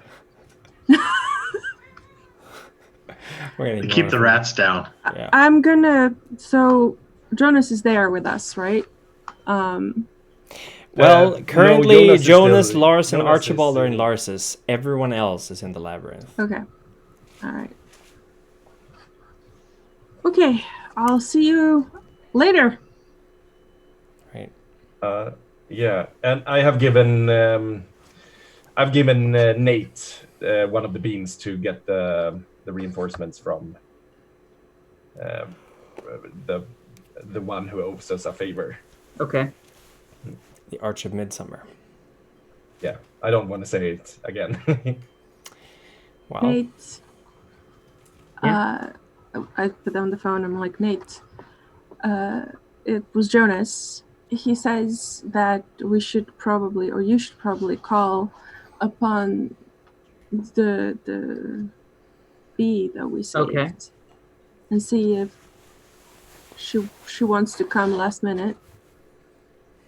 So Or just now, should I plant the bean and then? Hello, Sanguine Duchess. I'm calling your name. I need to redeem That's that not favor. the same who you got the bean from, though. Oh yeah, that's true. The bean is the different dude. I'll call him the They're two Sanguine dudes. Duchess first, though. Before I Alright. plant the bean, I'm gonna say You just call Sanguine her name. Duchess. Yeah, you just call her name out. Just don't get a response. But I'd like to invoke that boon you gave me. I need help, reinforcement, something to fight what's coming. Can you hear me? it's no response. No signs that you can see of anything. Oh, shit. Huh. Okay, then let's maybe the Arch of Midsummer. He owes us something, right? 3 beans, 3 favors. You got 1 bean. Yep. I'm gonna plant a bean. All right. What do you do with the? You plant a bean, Yeah.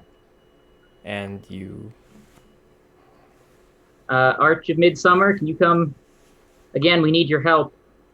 We have these beans and we're ready to redeem them for favors.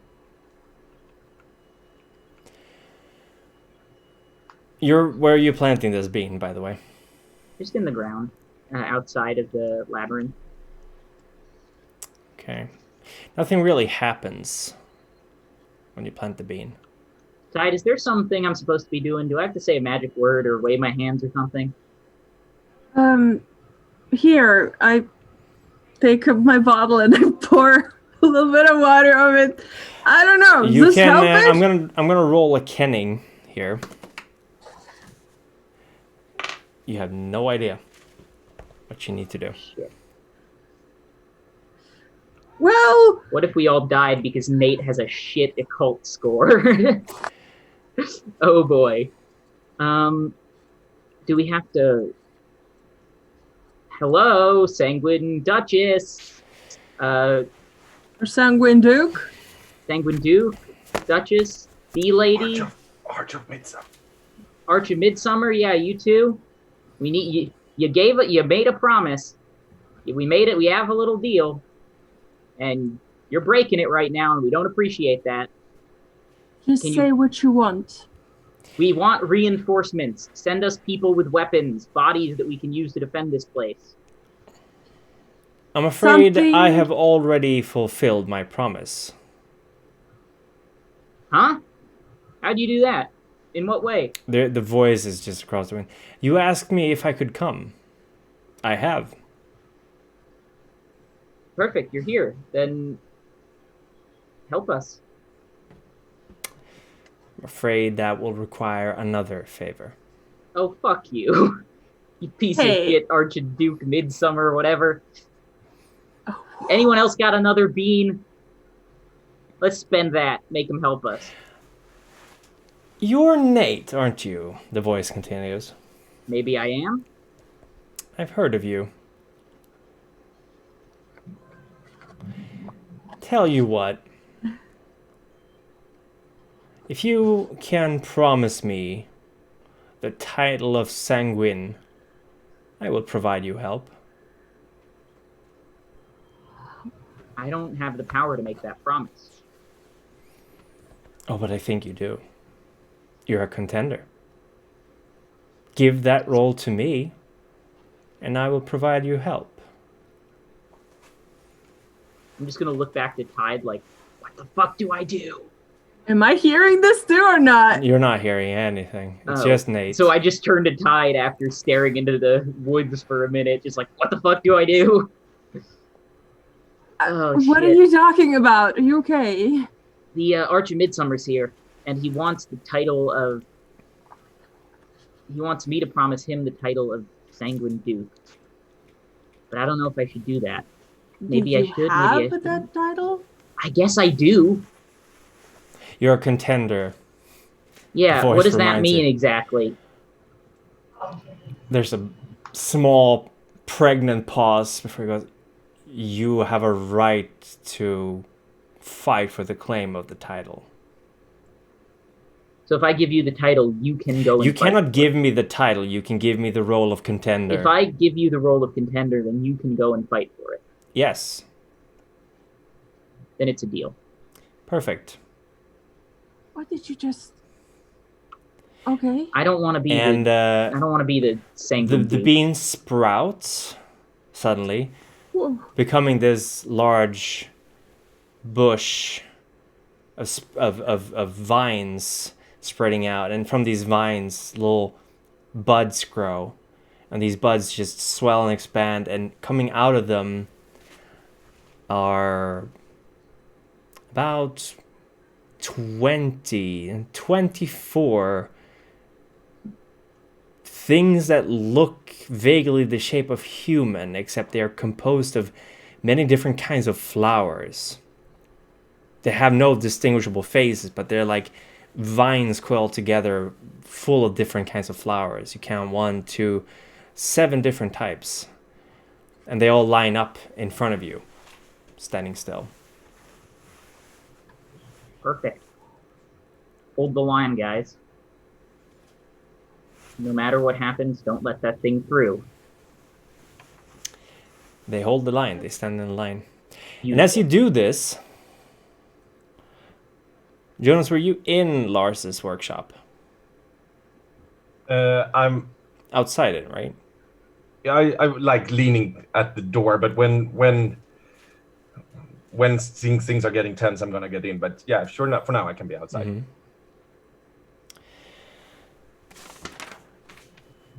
You see someone come walking towards you across the highway. It's a person wearing a suit of armor. Slightly familiar. How is it familiar? You've seen that suit of armor once before. And it walks towards you.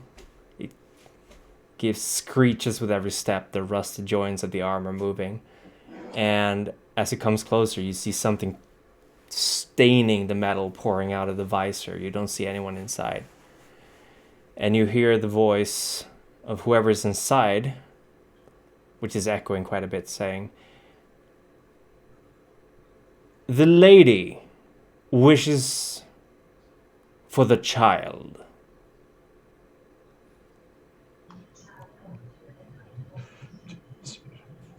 Jonas swallows and it's at the labyrinth. The labyrinth, which is located where? I describe where the labyrinth is. Very well. You will accompany me there. No.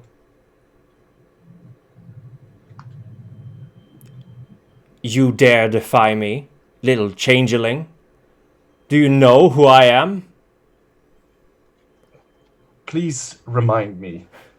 I am Lord Rot, herald of the Lady of the Woods,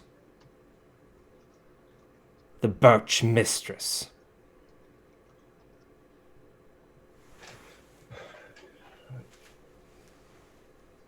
I will not follow you. I will not be a part of this. Leave me out of it. I'm afraid you're already quite a part of it, Changeling. But for now, you can remain here.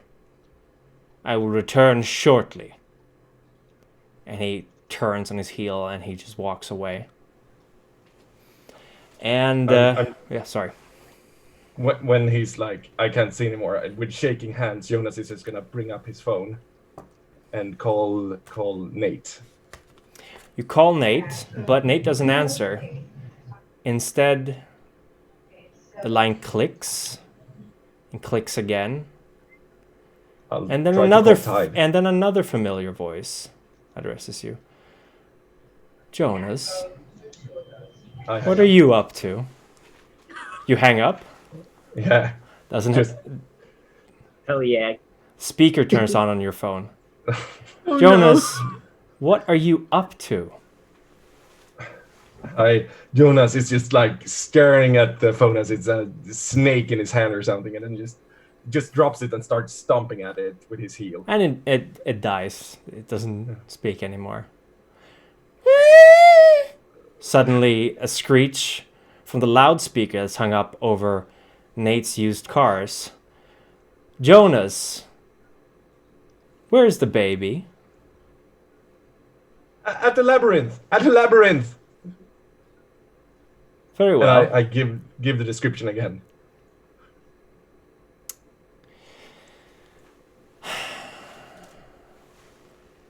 Click. It turns off. Nate. Mm-hmm. You're the only ones. Oh no, Nate and Tide. You're both standing outside the labyrinth. Actually, before we go to you, Nova. Yeah. Nova. Yeah, she's giving birth. Oh, okay. So, I mean, the baby should just, like, basically do most of it on its own, like, right? So don't worry, Mrs. Blackburn, hi. Okay, you're cool. And she's gonna be, like, kind of, like, see if there's, like, a towel somewhere. She'll just, like, take part of her shirt and just, like, be dabbing at her forehead. Okay, you got this. Like, it's like nature. Nature does this all the time. Even when it's been in there for 18 years? Okay, you stumped me on that one. But, I mean, it's got to come out. It's got to get real bored in there. I'm sure it's ready to come out. Oh, I'm not going to play out that whole scene, but you can certainly roll a medicine roll, intelligence medicine, if you want. Fantastic. Oh, no. Okay. I think that's negative. Oh, my God. Famous last words. Yeah, so like... Why did... Okay.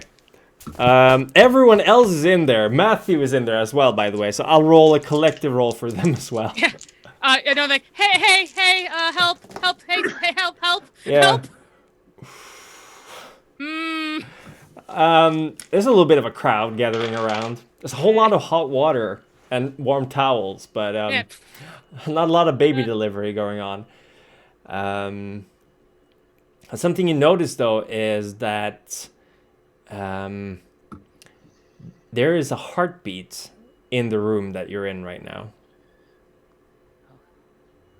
Okay, Nova will, it seems that there's a crowd, so she doesn't have to be the only one focusing, so she'll just start, like, looking around and trying to see if she can find out if she can figure out where it's coming from. It's everywhere. Okay, she'll, hey, does anybody else hear that, heartbeat? Not a baby heartbeat, but, like, a room heartbeat? Yeah, everyone is nodding. Okay, we gotta make sure the baby's okay, and then she'll start fiddling with the backpack a little, like just kind of getting ready for some sort of switch or, you know. Yeah. So, while this is going on, Tide, Nate, Silas, are you also outside the labyrinth? Yeah, I'll be with you. Tide just goes, I should probably be going back. Or do you Yeah, want they'll me need to you in stay there. here? They don't need me in there? No, I said they will need you in there. Okay. We'll hold out. As long as we can. Okay, I'll, There's someone I'll walking go. across the field. Something catching the light. I'll zero my sights in on him, or on it.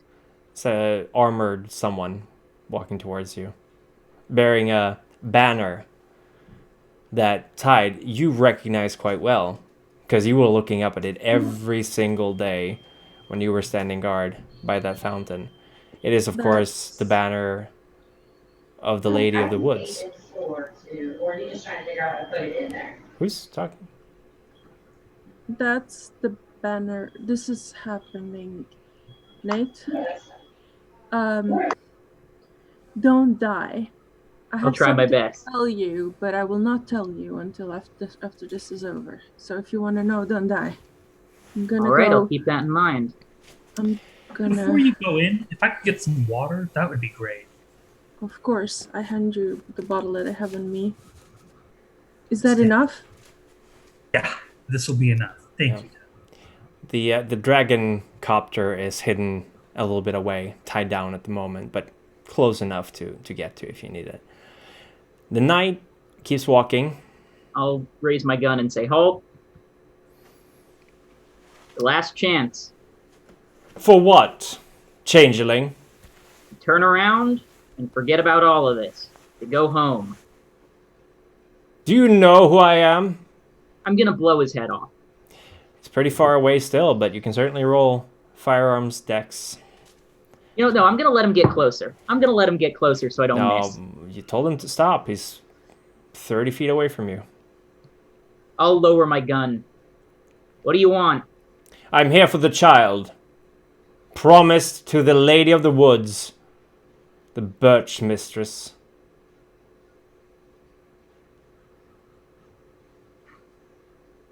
Again. And this is the last time. If you continue this, you will die, and your mistress will die. Are you threatening me? I absolutely am. I am unarmed. I am here for a diplomatic purpose, and you are threatening me. You want to know the funny thing about you being unarmed? I don't care, and I'm going to shoot him. All right. Go ahead and roll. Okay, that's not bad. Those are 2 10s right there. That's okay, that's 5 successes total. Right. You shoot the helmet off. It goes flying. There's nothing in there. Of course.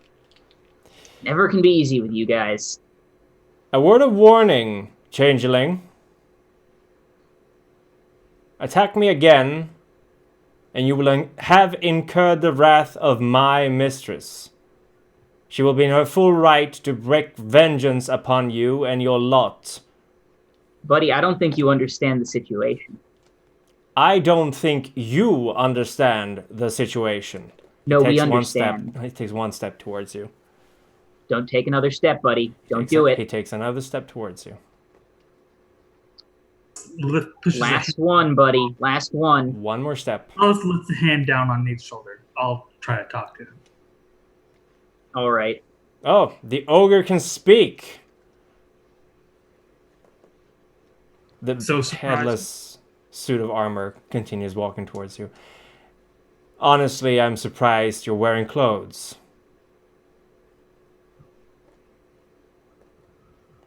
I shrug. I'm pretty picky about what I wear. How droll. Hand over the child.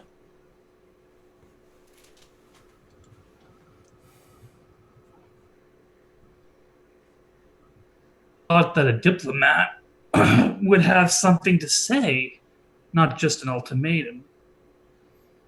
It's not an ultimatum. You made a promise. Do you intend to break the promise to my lady?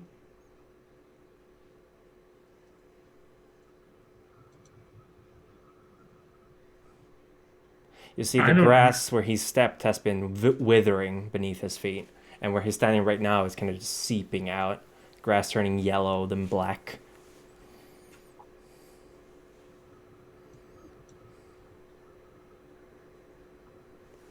Glances at the grass. This is definitely a being of rather incredible power. Fortunately, he's been amassing power of his own. And he replies, standing still and unmovable as a mountain. Clearly, there's been a difference of opinion. And because that the question of where the baby should be is the baby is with their mother right now as they're being born. Seems bold of you to come in and demand it immediately, much less continue to insist on it. There was no time frame aside from the 14 days. I will ask one more time before I will inform my lady of your refusal to fulfill the promise you made 14 nights ago.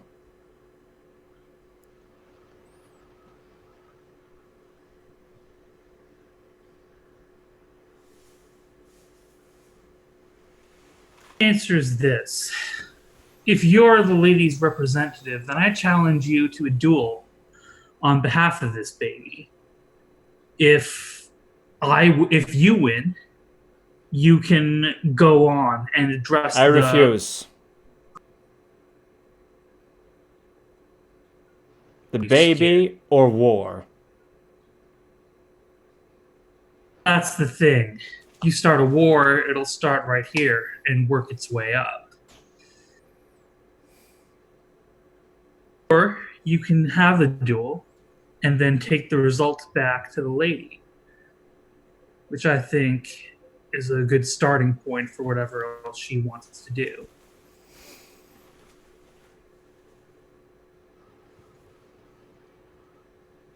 There's silence for a moment.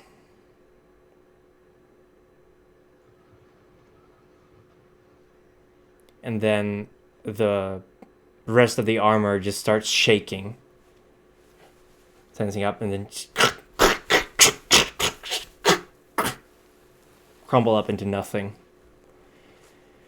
And as suddenly, as if she'd always been there, the same woman, elfine features, black eyes, long hair, snow white skin, red lips like blood, stands on the field. She goes, I said no to him. You are Silas. You are hers. You are mine. I don't believe I've raised someone so insubordinate.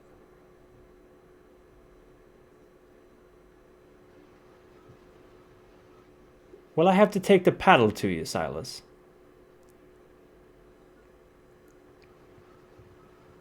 I don't know, miss. I've grown rather big for that sort of thing now. Have you now?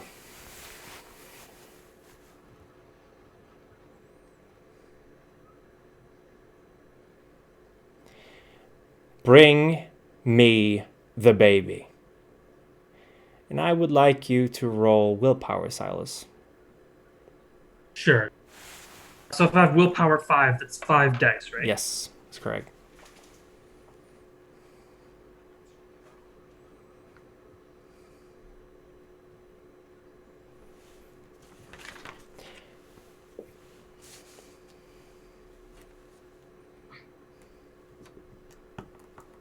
And 1 success. Chris. 1 success. You feel like something is going to split your skull right now. You can't focus. You can't think. It's as if you're being pulled into twain. Someone's pulling at you from both directions. But you don't do what she tells you to, which seems to annoy her. But you can't stop her as she starts walking past you. And the 20 or so flower creatures, Nate, at your disposal starts running towards her. And a hedge goes up straight in front of them. They're actually caught into it, tangled, their body's not moving. And she keeps walking, the hedge splitting for her as she continues towards you and Tide. Walking past Silas for now. I'll put a shell through her. Let's see what happens. All right. Roll firearms. That's 1 success.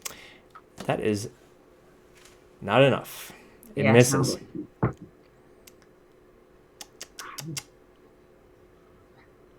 Promises were made. Do you know what happens to those who break their promises? I think I do, and I'm gonna shoot again. Your gun can't fire. There are vines growing out of it. And it starts crawling up your arm. Thorny vines are stabbing into your... I'll toss the gun away as quick as I can. Tide? And will you give me the baby? I don't have it. You can fetch it for me. All I ask is for one child. I will leave everyone alone. Why do you want the child? That is none of your business. It's just a question.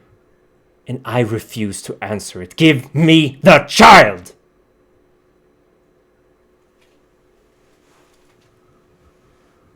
Will you wait here? I will wait for 10 minutes. Okay. Right. What? Okay. I just give Tide and not Tide. I give Nathan and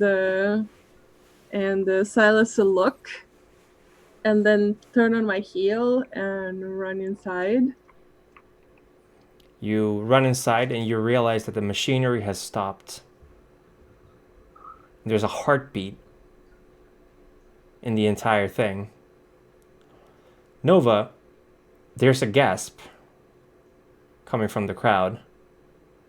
And you hear, there's no baby. Where's the baby? Okay. So she is gonna she's gonna remove the package from her backpack and just kind of hold it, just so she has it on her, and she'll run over and look. What's going? Mrs. Blackburn, are you okay? She looks exhausted, but not in pain. She's like, what's going on? And you see how Renee actually the maid, Spider maid, said, there's no child. Is that anything? Did anything? Nothing. Nothing. Okay. Then we're just gonna. Where's my child? I don't know. The heartbeat continues. No. Okay. So this is stuff that is very mystical and beyond my understanding, I think. Hi. Well, we're gonna figure this out, but we gotta take care of this first, okay, Mrs. Blackbird? Like we gotta take care of the danger first. Okay. She's trying to calm down, but she's obviously having a bit of a panic attack right now. Okay, you stay here. And I was actually gonna go to like almost the entrance because she doesn't know whether she's waiting. Tide. Yeah, you run into Tide. Yeah. Okay. Tide. She's gonna look around. Is there like anybody else around her? She's like, Tide. There's just you two. Actually, you know what? She's not even gonna say anything. She's like, what's going on out there, Tide? She's out there. She's gonna wait 10 minutes, she said. And then she's gonna, I don't know what she's gonna do, but I said I'll come in to do the thing that I'm supposed to do. Okay. Are you gonna do the thing? What are you doing? Okay. Too much to get into. But look, and she'll like. Is this the child? She'll like, and she'll just put a little bit of the cloth aside so Tide can see inside. What the? It's a child. It's the child. We have to protect ourselves, right? We'll just give it up. We'll just give it up. I'm not going back. So and she starts saying this like really loud.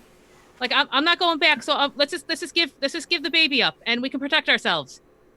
Nate, you're hearing this. I'm gonna go to the mom. And Silas is hearing this as well. Something's up. Like, all of a sudden, they're just giving up the kid.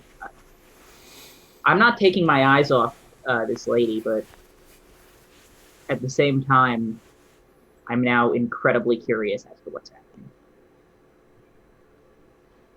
Nova will keep actually just start walking. If Tide says that she's out, if they're out there, then Nova will walk with the baby outside. Yeah, that is going to Miss Blackbird to do the rest of the plan. Yeah. Okay. So you're doing this, Jonas. You hear a strange sound. This is right after the night left. It sounds like boots marching. And you see on the highway rows upon rows upon rows of armored knights walking down the highway, spreading out through Littlebrook, going to every home, dragging people out of their houses. Jonas is just gonna not like go into the workshop. It's like, okay, they're here, everyone's here. It's just Lars in there, right? Yes, and Archibald. Can we fortify this door? Because now her knights are here. They're coming in here. They're going through the city now. You're muted. They're doing what? They're look out for yourself. So Lars will run upstairs and look around. Yeah. As you look out, you see how Martin, the owner of the junkyard, is being dragged by the scruff of his neck by an armored soldier. 2 more having their weapons trained at him. There's, for every person in Littlebrook that's being taken, there's at least 3 of these soldiers. And they're dragging people, and they're heading towards the green, the center of the town, from what you can see. Okay, we need call to them.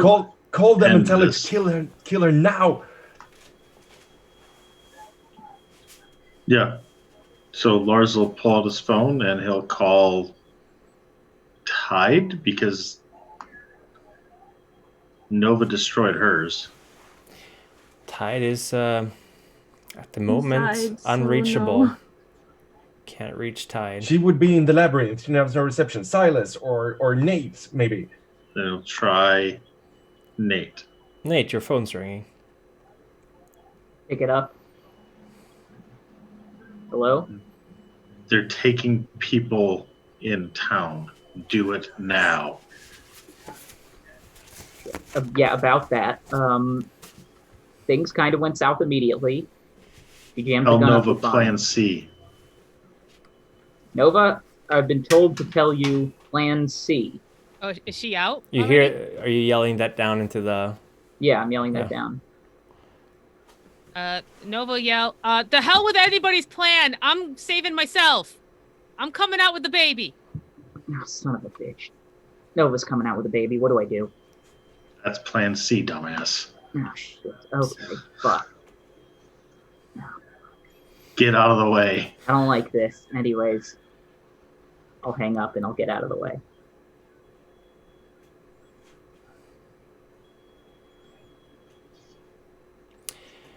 Nova, you come out with the baby. Yeah. You see the woman.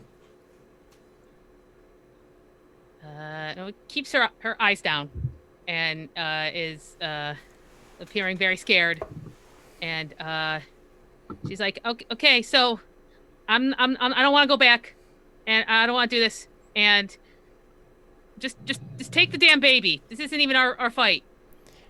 A flock of butterflies comes up to you, just so many of them, and they lift almost impossibly the baby out of your arms, or the baby, lifting it over to the lady. And she smiles. She even pets your head, Silas, as you're still kneeling. You're recovering from what just happened. And she goes, "Was that really so hard?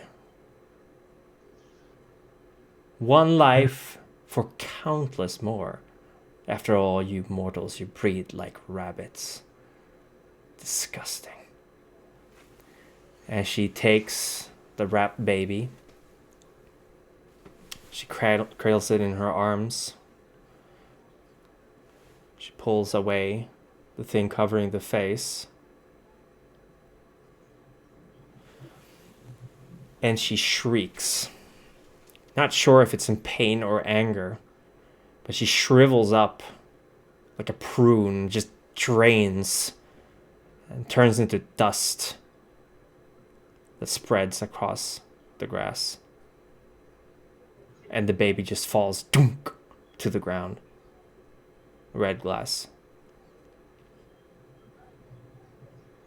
What the fuck? Nova will be like, I told you, I'm never going back. I hate you. I hate you. You're gone. The shotgun, is there, is it still got that vine hanging out of it? Yeah. I'm going to try to yank the vine out and maybe put a slug into the pile of dust just to make sure. Yeah, you grind it into... it burns your fingers a little bit, but yeah. Suddenly, the ground starts shaking.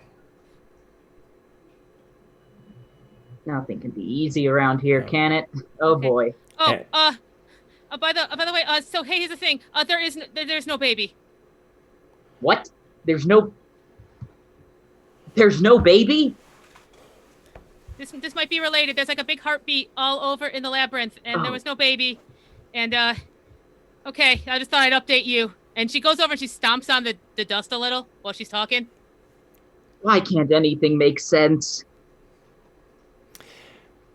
You see perfectly manicured nails, sharp as razors, against the sky. And you see, impossibly large, the face of the lady as she's holding you inside a glass sphere. Everyone outside sees this.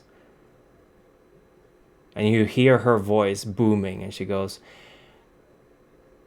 I really do not appreciate being lied to.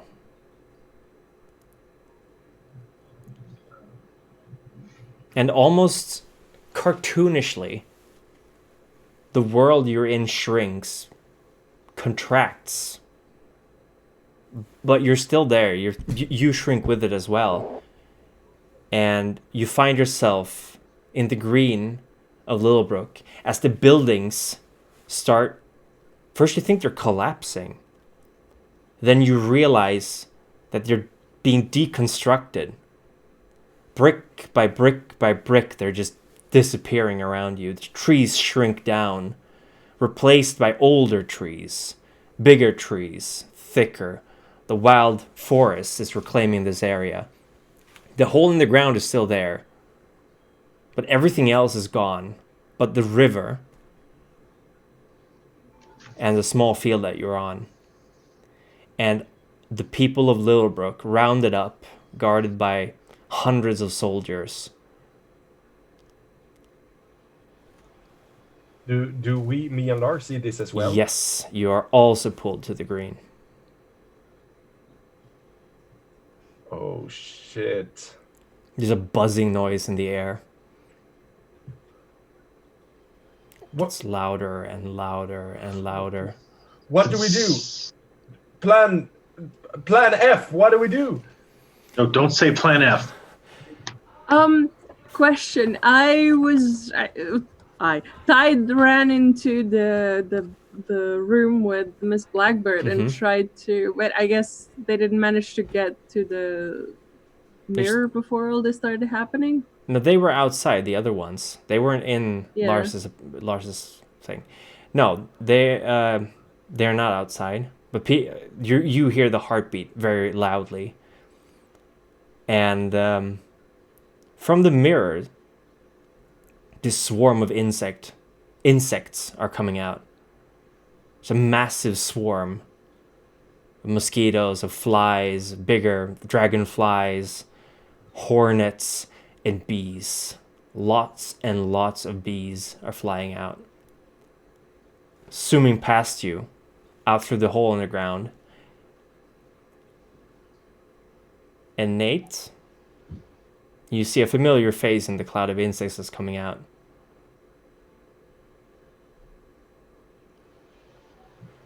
Nate, it's Eliza's voice. Yeah? We'll need to have a talk after this. We certainly will. And the insects start attacking the soldiers immediately. Oh, hell yeah. What do you do? What do you all do? Is Lars's beetle here? The beetle is there. Okay. He'll yell to Jonas, "Get in." Jonas just gets in, runs as fast as he can towards the beetle. And I'm assuming the guards are kind of in a ring. Yeah. All right. Lars is going to just drive into them. Mm-hmm. Yeah. And start basically knocking them down. You start driving over the guards, and as you're driving, suddenly you're no longer in the car. You're in the beetle. You're on the beetle. And it's just tearing with its massive horns. It's an Atlas beetle, after all. And the soldiers are flying left and right. The people of Littlebrook are actually fighting back as well. Catching this moment, you see them, Joan hitting one of them with a frying pan in the face. Everyone's just fighting back for it. Silas, what are you doing? Silas, finally having recovered from the mental influence of the Lady of the Woods, takes the water that Tide gave him and flashes in the air in a showy trick, waiting as the water coalesces around his hands in the form of... Can I make them into ice gauntlets from water? Can you do that? With the contract fake cunning, I'm using the loophole right now. Well... Sorry, elemental weapons. Fey Cunning, which is on page what? Not fake cunning, elemental weapon. Elemental weapon. I have it right here. It says, Fey Cunning. Retain defense against firearms. Elemental weapon. I think fake cunning is a different one. Okay. Yeah. Still on page which one? Page 147. Elemental. Oh, this is Elemental Warrior. Sorry. Elemental weapon is the 147. Elemental weapon, I have it right here. Performs the trick within the element. Fashion an archaic weapon from the element, applying success to increase weapon rating or range. Yeah. You will need to... Let's see here. You will need to... The loophole you were asking about. A showy trick. Throwing water up into the air. I'm not sure I would call that a showy trick, unfortunately. Or bottle flip. You did a bottle flip where you wanted to land upwards? Yeah. The one that everyone was Cool cocktail. Bottle flip to... and That's showy, though. Okay, bottle flip. I want you to roll a Dex Athletics. See if you can.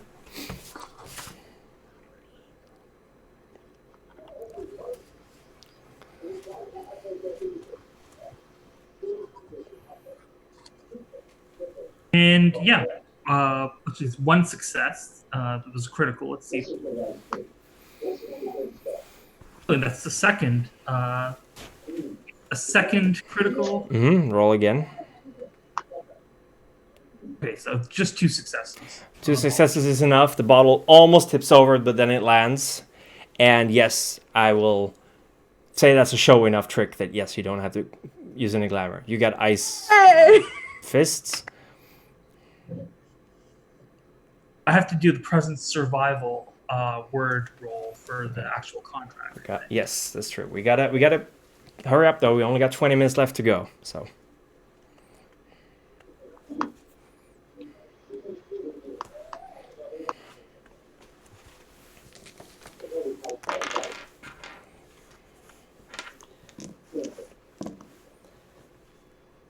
Present survival word. How many? There's one success. One success. Okay. So, yes, you get ice gauntlets. You succeed. Okay. What is Nate doing? Anybody who isn't currently being fought by the townsfolk or run over by the beetle is getting shells pumped into him. All right, you're shooting out. Go ahead and roll a firearm skills. Roll, please. Yep. Okay, that's two successes. Yeah, two successes. 2 successes. All right. So, Nate, you're firing off left and right. There's enough soldiers around that hit a few here and there. They're hardly as protected from this as any others would be, and they go down. They kind of sizzle and burn into their powder as you do that. Silas, you're breaking loose as well with your fists. You're punching left and right. They go flying, breaking almost halfway through when you punch through them. Nova, what are you doing? Nova is looking upwards. Can she still like the lady still there? Mm-hmm. Yep, she's there. She's watching. Yeah, Nova is just like yelling. She's like, I fooled you. You're horrible. Do you know you're ugly? You're so ugly. I was supposed to look at all the pretty stuff, and I watched you, and I watched you so much, and you're ugly. Uglier than a butterfly. Uglier than a moth. I hate you. And she starts like her shoulder blades are kind of going almost like wings. Mm-hmm. And just yelling everything she hates about her and how she's just you're nothing. You're nothing, and we're never going back, and I hate you. You see how her face actually turns into this deep scowl as you do this. And then she's gone from the sky. And instead she's standing in front of you. And she's still scowling. She goes, "How dare you? You ugly little thing." Nova's gonna try to stab her with her knife. Okay, go ahead and roll. What would that be? That would be Dex weaponry. All right. Okay. Oh, hey. 3 successes. 3 successes. You catch her off guard almost. She's about to step towards you. She didn't expect you to do anything out, and you stab her in the arm, and she screeches. This time she doesn't wither up like she did before. Obviously, this is, or you probably think this is the real one, because she's clutching at her arm as these red lines are spreading out, and she just bares her teeth at you and cuts her own arm off. It just vanishes into a cloud of butterflies as she's staring at you. It's like, how dare you? Jonas, you're next in the car. Are you... Sorry, Lars? Oh, Jonas, go ahead. No. You do. You go, Lars. Oh, I was just going to say, if Lars spots her, he's going to turn and try to run her down. Okay, go ahead and roll Dex driving.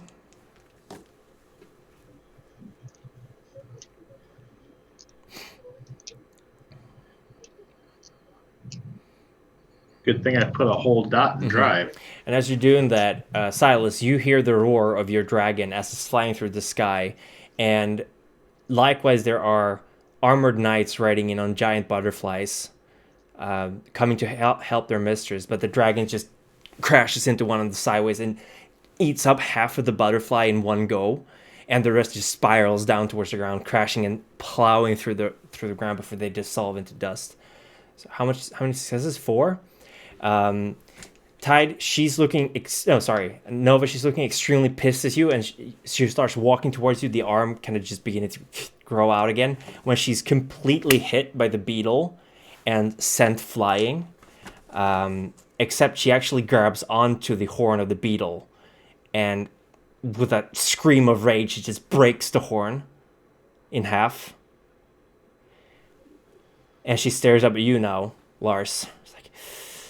Vermin, you're all vermin. I'm going to purge you from... I'm going to take everything from this city.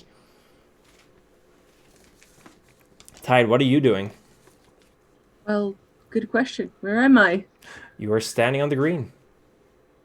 With everyone else. And with everyone else. Miss Blackbird there. Miss Blackbird? Oh, yeah, you went inside with Miss Blackbird, so you're still in the labyrinth. Yeah. Everyone is scared and confused. What's going on out there? What's happening? Clear. I need to go to the mirror. I need to do this. And I tried to invoke my mirror walk by calling Archibald's name. You start calling Archibald's name, but as you do, someone actually calls to you, Tide. What? It's from the mirror. What? It's someone wearing a hat. It's a shop that you recognize. You've been in there before. Okay. It's caffeine. Caffeine? It's like, I brought reinforcements. Are you fighting her? Yes, I think so. Okay, can we come through? Yes. And you see suddenly how caffeine just pulls through, and little Big Tim is following as well. And there's just everyone from the Goblin Market that you saw were being killed, were being eaten, being sold. They're just in a big daisy chain coming through the mirror, and they've all got weapons. Like, we're here to help. We heard that she was coming here. We managed to build up a resistance force. I got coffee. Whatever. You want coffee right now? I think I can make some coffee right now. Let's have coffee after this is over. All right, Whatever. after this is over. Little Big Tim, you're making coffee. And he said, sure. Okay, listen to me, quick, now. Yes, I'm listening. First of all, thank you. Second of all, whatever she wants, I think it's this heartbeat. And I look at the room. Okay, that's weird, but sure. But who am I stabbing? Who are we stabbing? Lady, why, you know the lady? All right, where are they? Outside, I think. All right, and she just storms out, leading this small army out of the labyrinth. I'm not talking fast enough. I'm sorry. I'm a little bit tired. And Good effort, yes. So, as the last one person goes through, and there's got to be like 100 people coming through. The other changelings in there go as well. Like, there's a fight going on outside, and they just storm out after. And suddenly you're alone with Mrs. Blackbird. Miss Blackbird, I'm gonna try to get this Tide, you're contract right. going, but This heartbeat, it's my baby. I know it. I can feel it. Something strange is happening here. But my baby is alive. I don't know what's going on, but...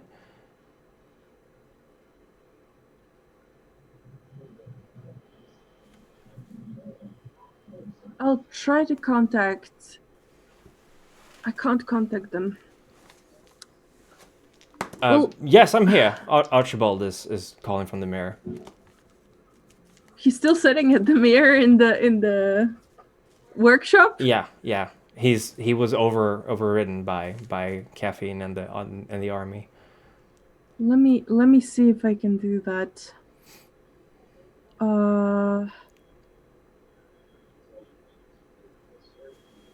Do what? I don't think I can talk to him. No, but he's there. I can just go through it. You can go through. I can go through. And anyone you're holding. Anyone I'm holding, but I looked at Miss Blackbird. I'm like, what do we do now? Do you want to stay here? I don't know. I should be with my child. Well, I can't leave you. I'll be fine. What if something happens to you? Can you fight? No, you can't. No. The fight is out there, isn't it? Yeah, and if things go bad, it's gonna come here. Then what? Well, if things go bad, then they'll go bad. It doesn't matter if you're here or not. If it goes bad outside, it's gonna go bad in here too. I can defend myself. It'll be fine. You've just given birth, dude. Sorry, no. This is not happening. I'll come back. I think. Okay. Yeah. So I just hold on tight for a minute. Mm-hmm. And I touch the mirror here. Mm-hmm. Come, stand, look into the mirror, okay? I'll be back. Okay. So I go through to Archibald and I'm like, I'm invisible. Mm-hmm. I have to roll, I think. It's fine. You go through the mirror. Okay. Because it says I'm invisible for X amount of time. Okay, yes. Never mind. I'm invisible. If you want to be invisible, you don't have to be. Okay. I don't want to. It's fine. I just go through to Archibald. Mm-hmm. And I start looking around. Something's wrong. This plan won't work. Where's Jonas? And where's... They left. I don't know. I'm here. What? I'm still here. They left. They went outside. What? Well, Lars went outside. I go to look outside. Yeah, you see what's happening outside. But the green is not supposed to... Oh, God. Okay. Yeah. You see Flicker, by the way, with like plastic barrels of some yellow-like stuff that she's just scooping out and tossing, and it's burning, landing on soldiers, sticking to them and burning, and they're screaming in quite a lot of pain. And she's laughing while doing it. Okay, the problem is we can't bring the baby here because the baby is the labyrinth. Are you talking to Archibald? Yes. I don't know anything about the baby. Well, you're not listening. Okay. I thought that was your thing. I thought you were going to solve that. Yeah, and we can't. Okay, decision time. I need to go fight this thing, but... Okay, come with me. Okay. He follows after you out. I just grab into the mirror again and go, Blackbird, Blackbird, Blackbird. Okay, you go back to Blackbird. Silas, what are you doing now? Now that all the soldiers are pretty much bowled over. Not all of them. There's quite a few soldiers left to fight, but... I guess I'm going to keep throwing out punches until they decide to fall over. Yeah. I'm going to try and see an example against one of the larger soldiers. You hear the very familiar sound of playing cards, or rather, perhaps, trading cards in the spokes of wheels, as you see two familiar figures coming your way. On bikes. Look blankly at the two great troll ogres who have shown up to the party. Lads, please tell me you're here to help instead of having to be ones that I have to fight. They stop their bikes. They look at you. Why'd you leave? Seemed like the thing to do. I sigh, shrugging my shoulders lightly. Why'd you just decided to leave? We can leave? You can. They can't look at each other.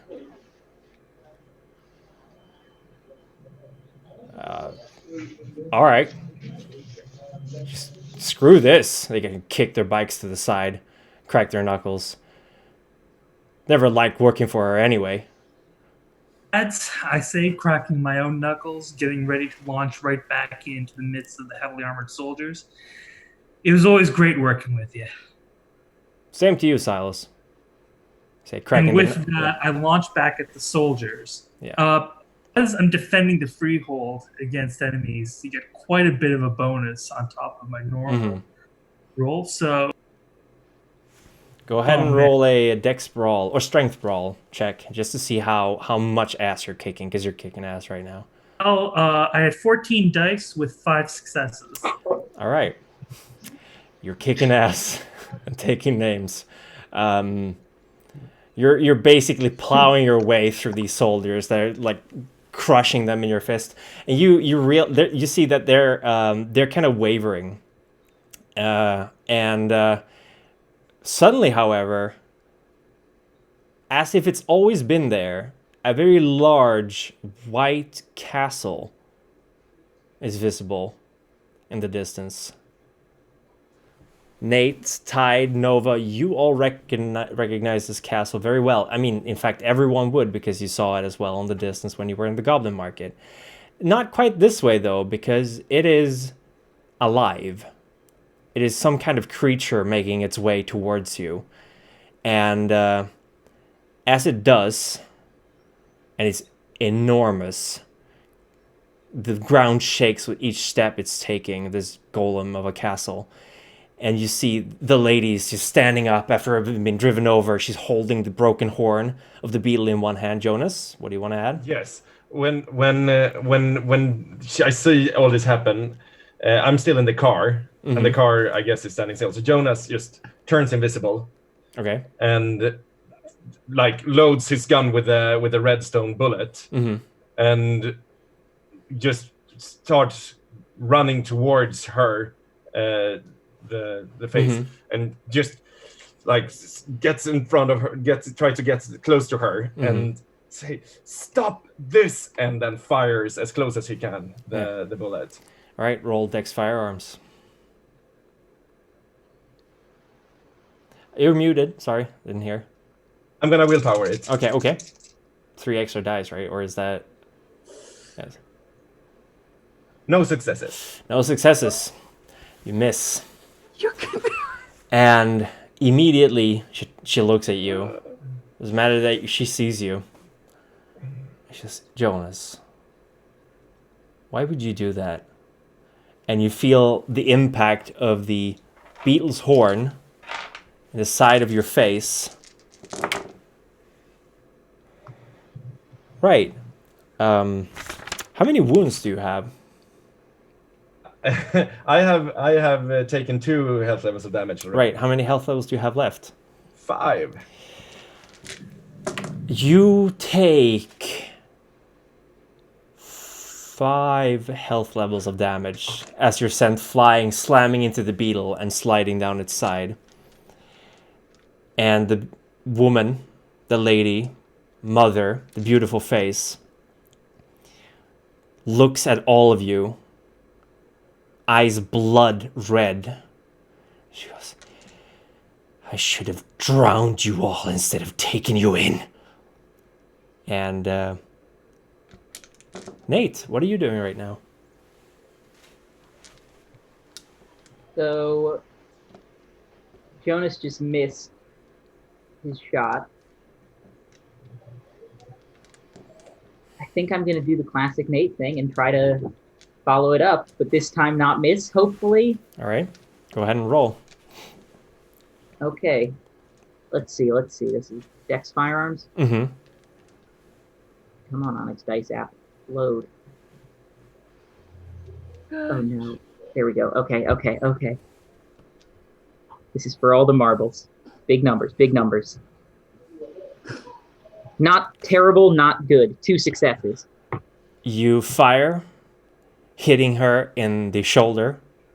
She just roars and tears off her arm and quite a bit of shoulder as well, staggering. Doesn't look fun. She turns to Silas.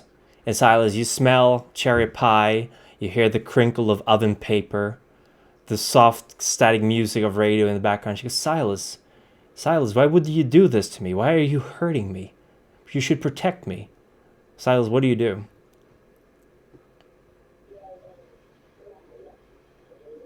The face of the mental assault, I start to falter.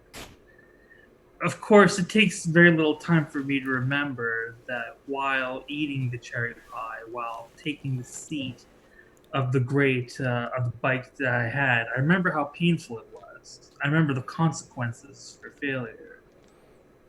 And I say to her, "We're protecting you right now. We're protecting you from making a giant mistake and getting involved with something that is beyond your knowledge. You should take the win and leave before you watch everything else collapse around you." She takes a swing at you with a horn. What's your defense? 5. 5. 3.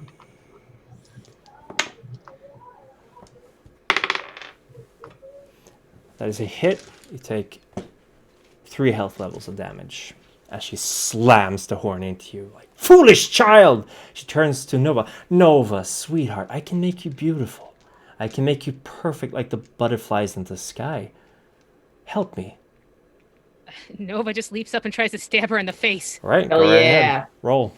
Okay, so that's the same dex. Mm-hmm. Okay. All right. Don't forget willpower. Why is no one using willpower? I got 3. 3. Okay. You stab the knife into her. She moves just enough to stab her into the clavicle, and it's lodged, stuck in the bone, and she's howling at you, like sweeping away at you. So she's. What's your defense? 3.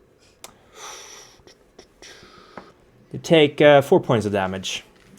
Okay, she just yells, "You're ugly!"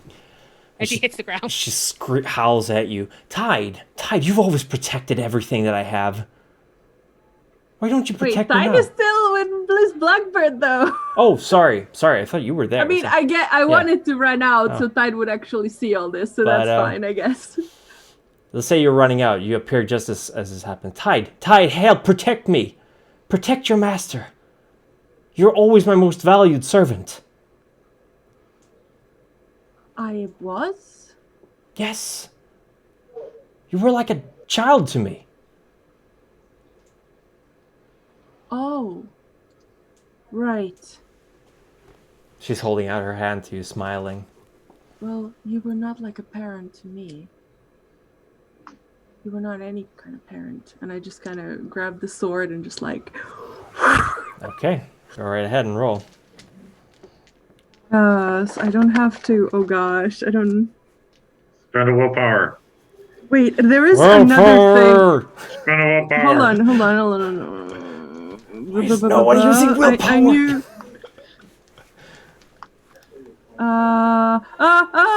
hold on. There was one thing I just read and I was like, this is good, I'm gonna use this. Okay. So I have the red sword, right? So yes, I'm you using do. that one. Okay. Willpower for another die. 3 extra dice. 3 extra dice. So what am I rolling exactly? Sorry. Just roll 8 and higher. Yeah, Dex melee. Dex melee. Dex melee, so... Dex weaponry. Dex weaponry. Weaponry.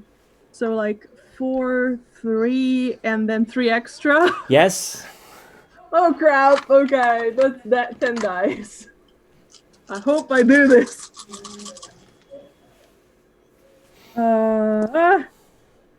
So 1, 2, 3, 4, 5, and then 2 are 10s. So over 8? 8 and above? Yeah. Wow, okay. Reroll the 10s. 6 successes. Oof, okay. Where do you stab her? Get her good. I actually just try to cut off her head. Okay.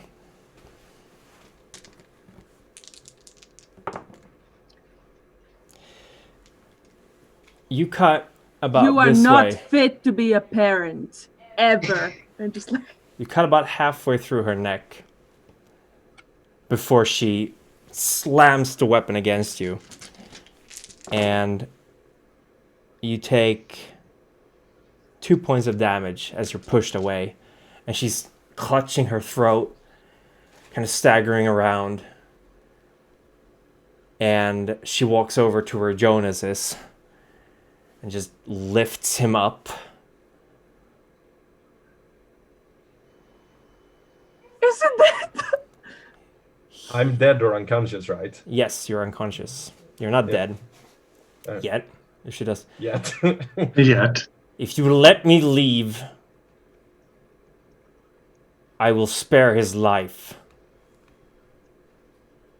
She's got her back against you, Lars. So she's backed up against the beetle? Yes. Okay. Staring at the other ones, holding up Jonas. As this is happening, I'm just out of the shotgun. I'm just slowly, to not make any noise, sliding back the chamber, taking a slug, because I've been firing buckshot this whole time, taking one of the solid slugs out of my pocket, putting it in as slowly as I can so she doesn't hear me, getting ready to blast her. All right. Lars, what do you do? I stab her. Okay. Roll. With my red stone dagger. Mm-hmm. Roll Dex. Weaponry. That's what you do. And I spend a willpower. Mm-hmm. So that gives me 8 dice.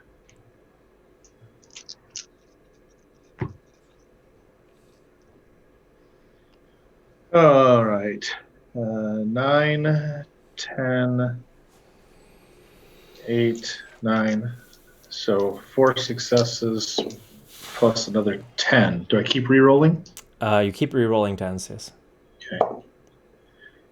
Okay, so 5 successes. 5 successes. You cut off her hand that's holding Jonas, and she screams, turning to look at you for a moment. Nate, roll Dex firearms. Yeah. I'm going to walk right up to her, going to get right in her face. Some point blank range. And I'm spending a willpower here. Mm-hmm. Let's get 8 dice there. It's 4 successes. 5 successes. Nate, she managed to say before you pull the trigger, and her head is gone, and her body just turns to marble, collapsing into pieces, and everything turns white.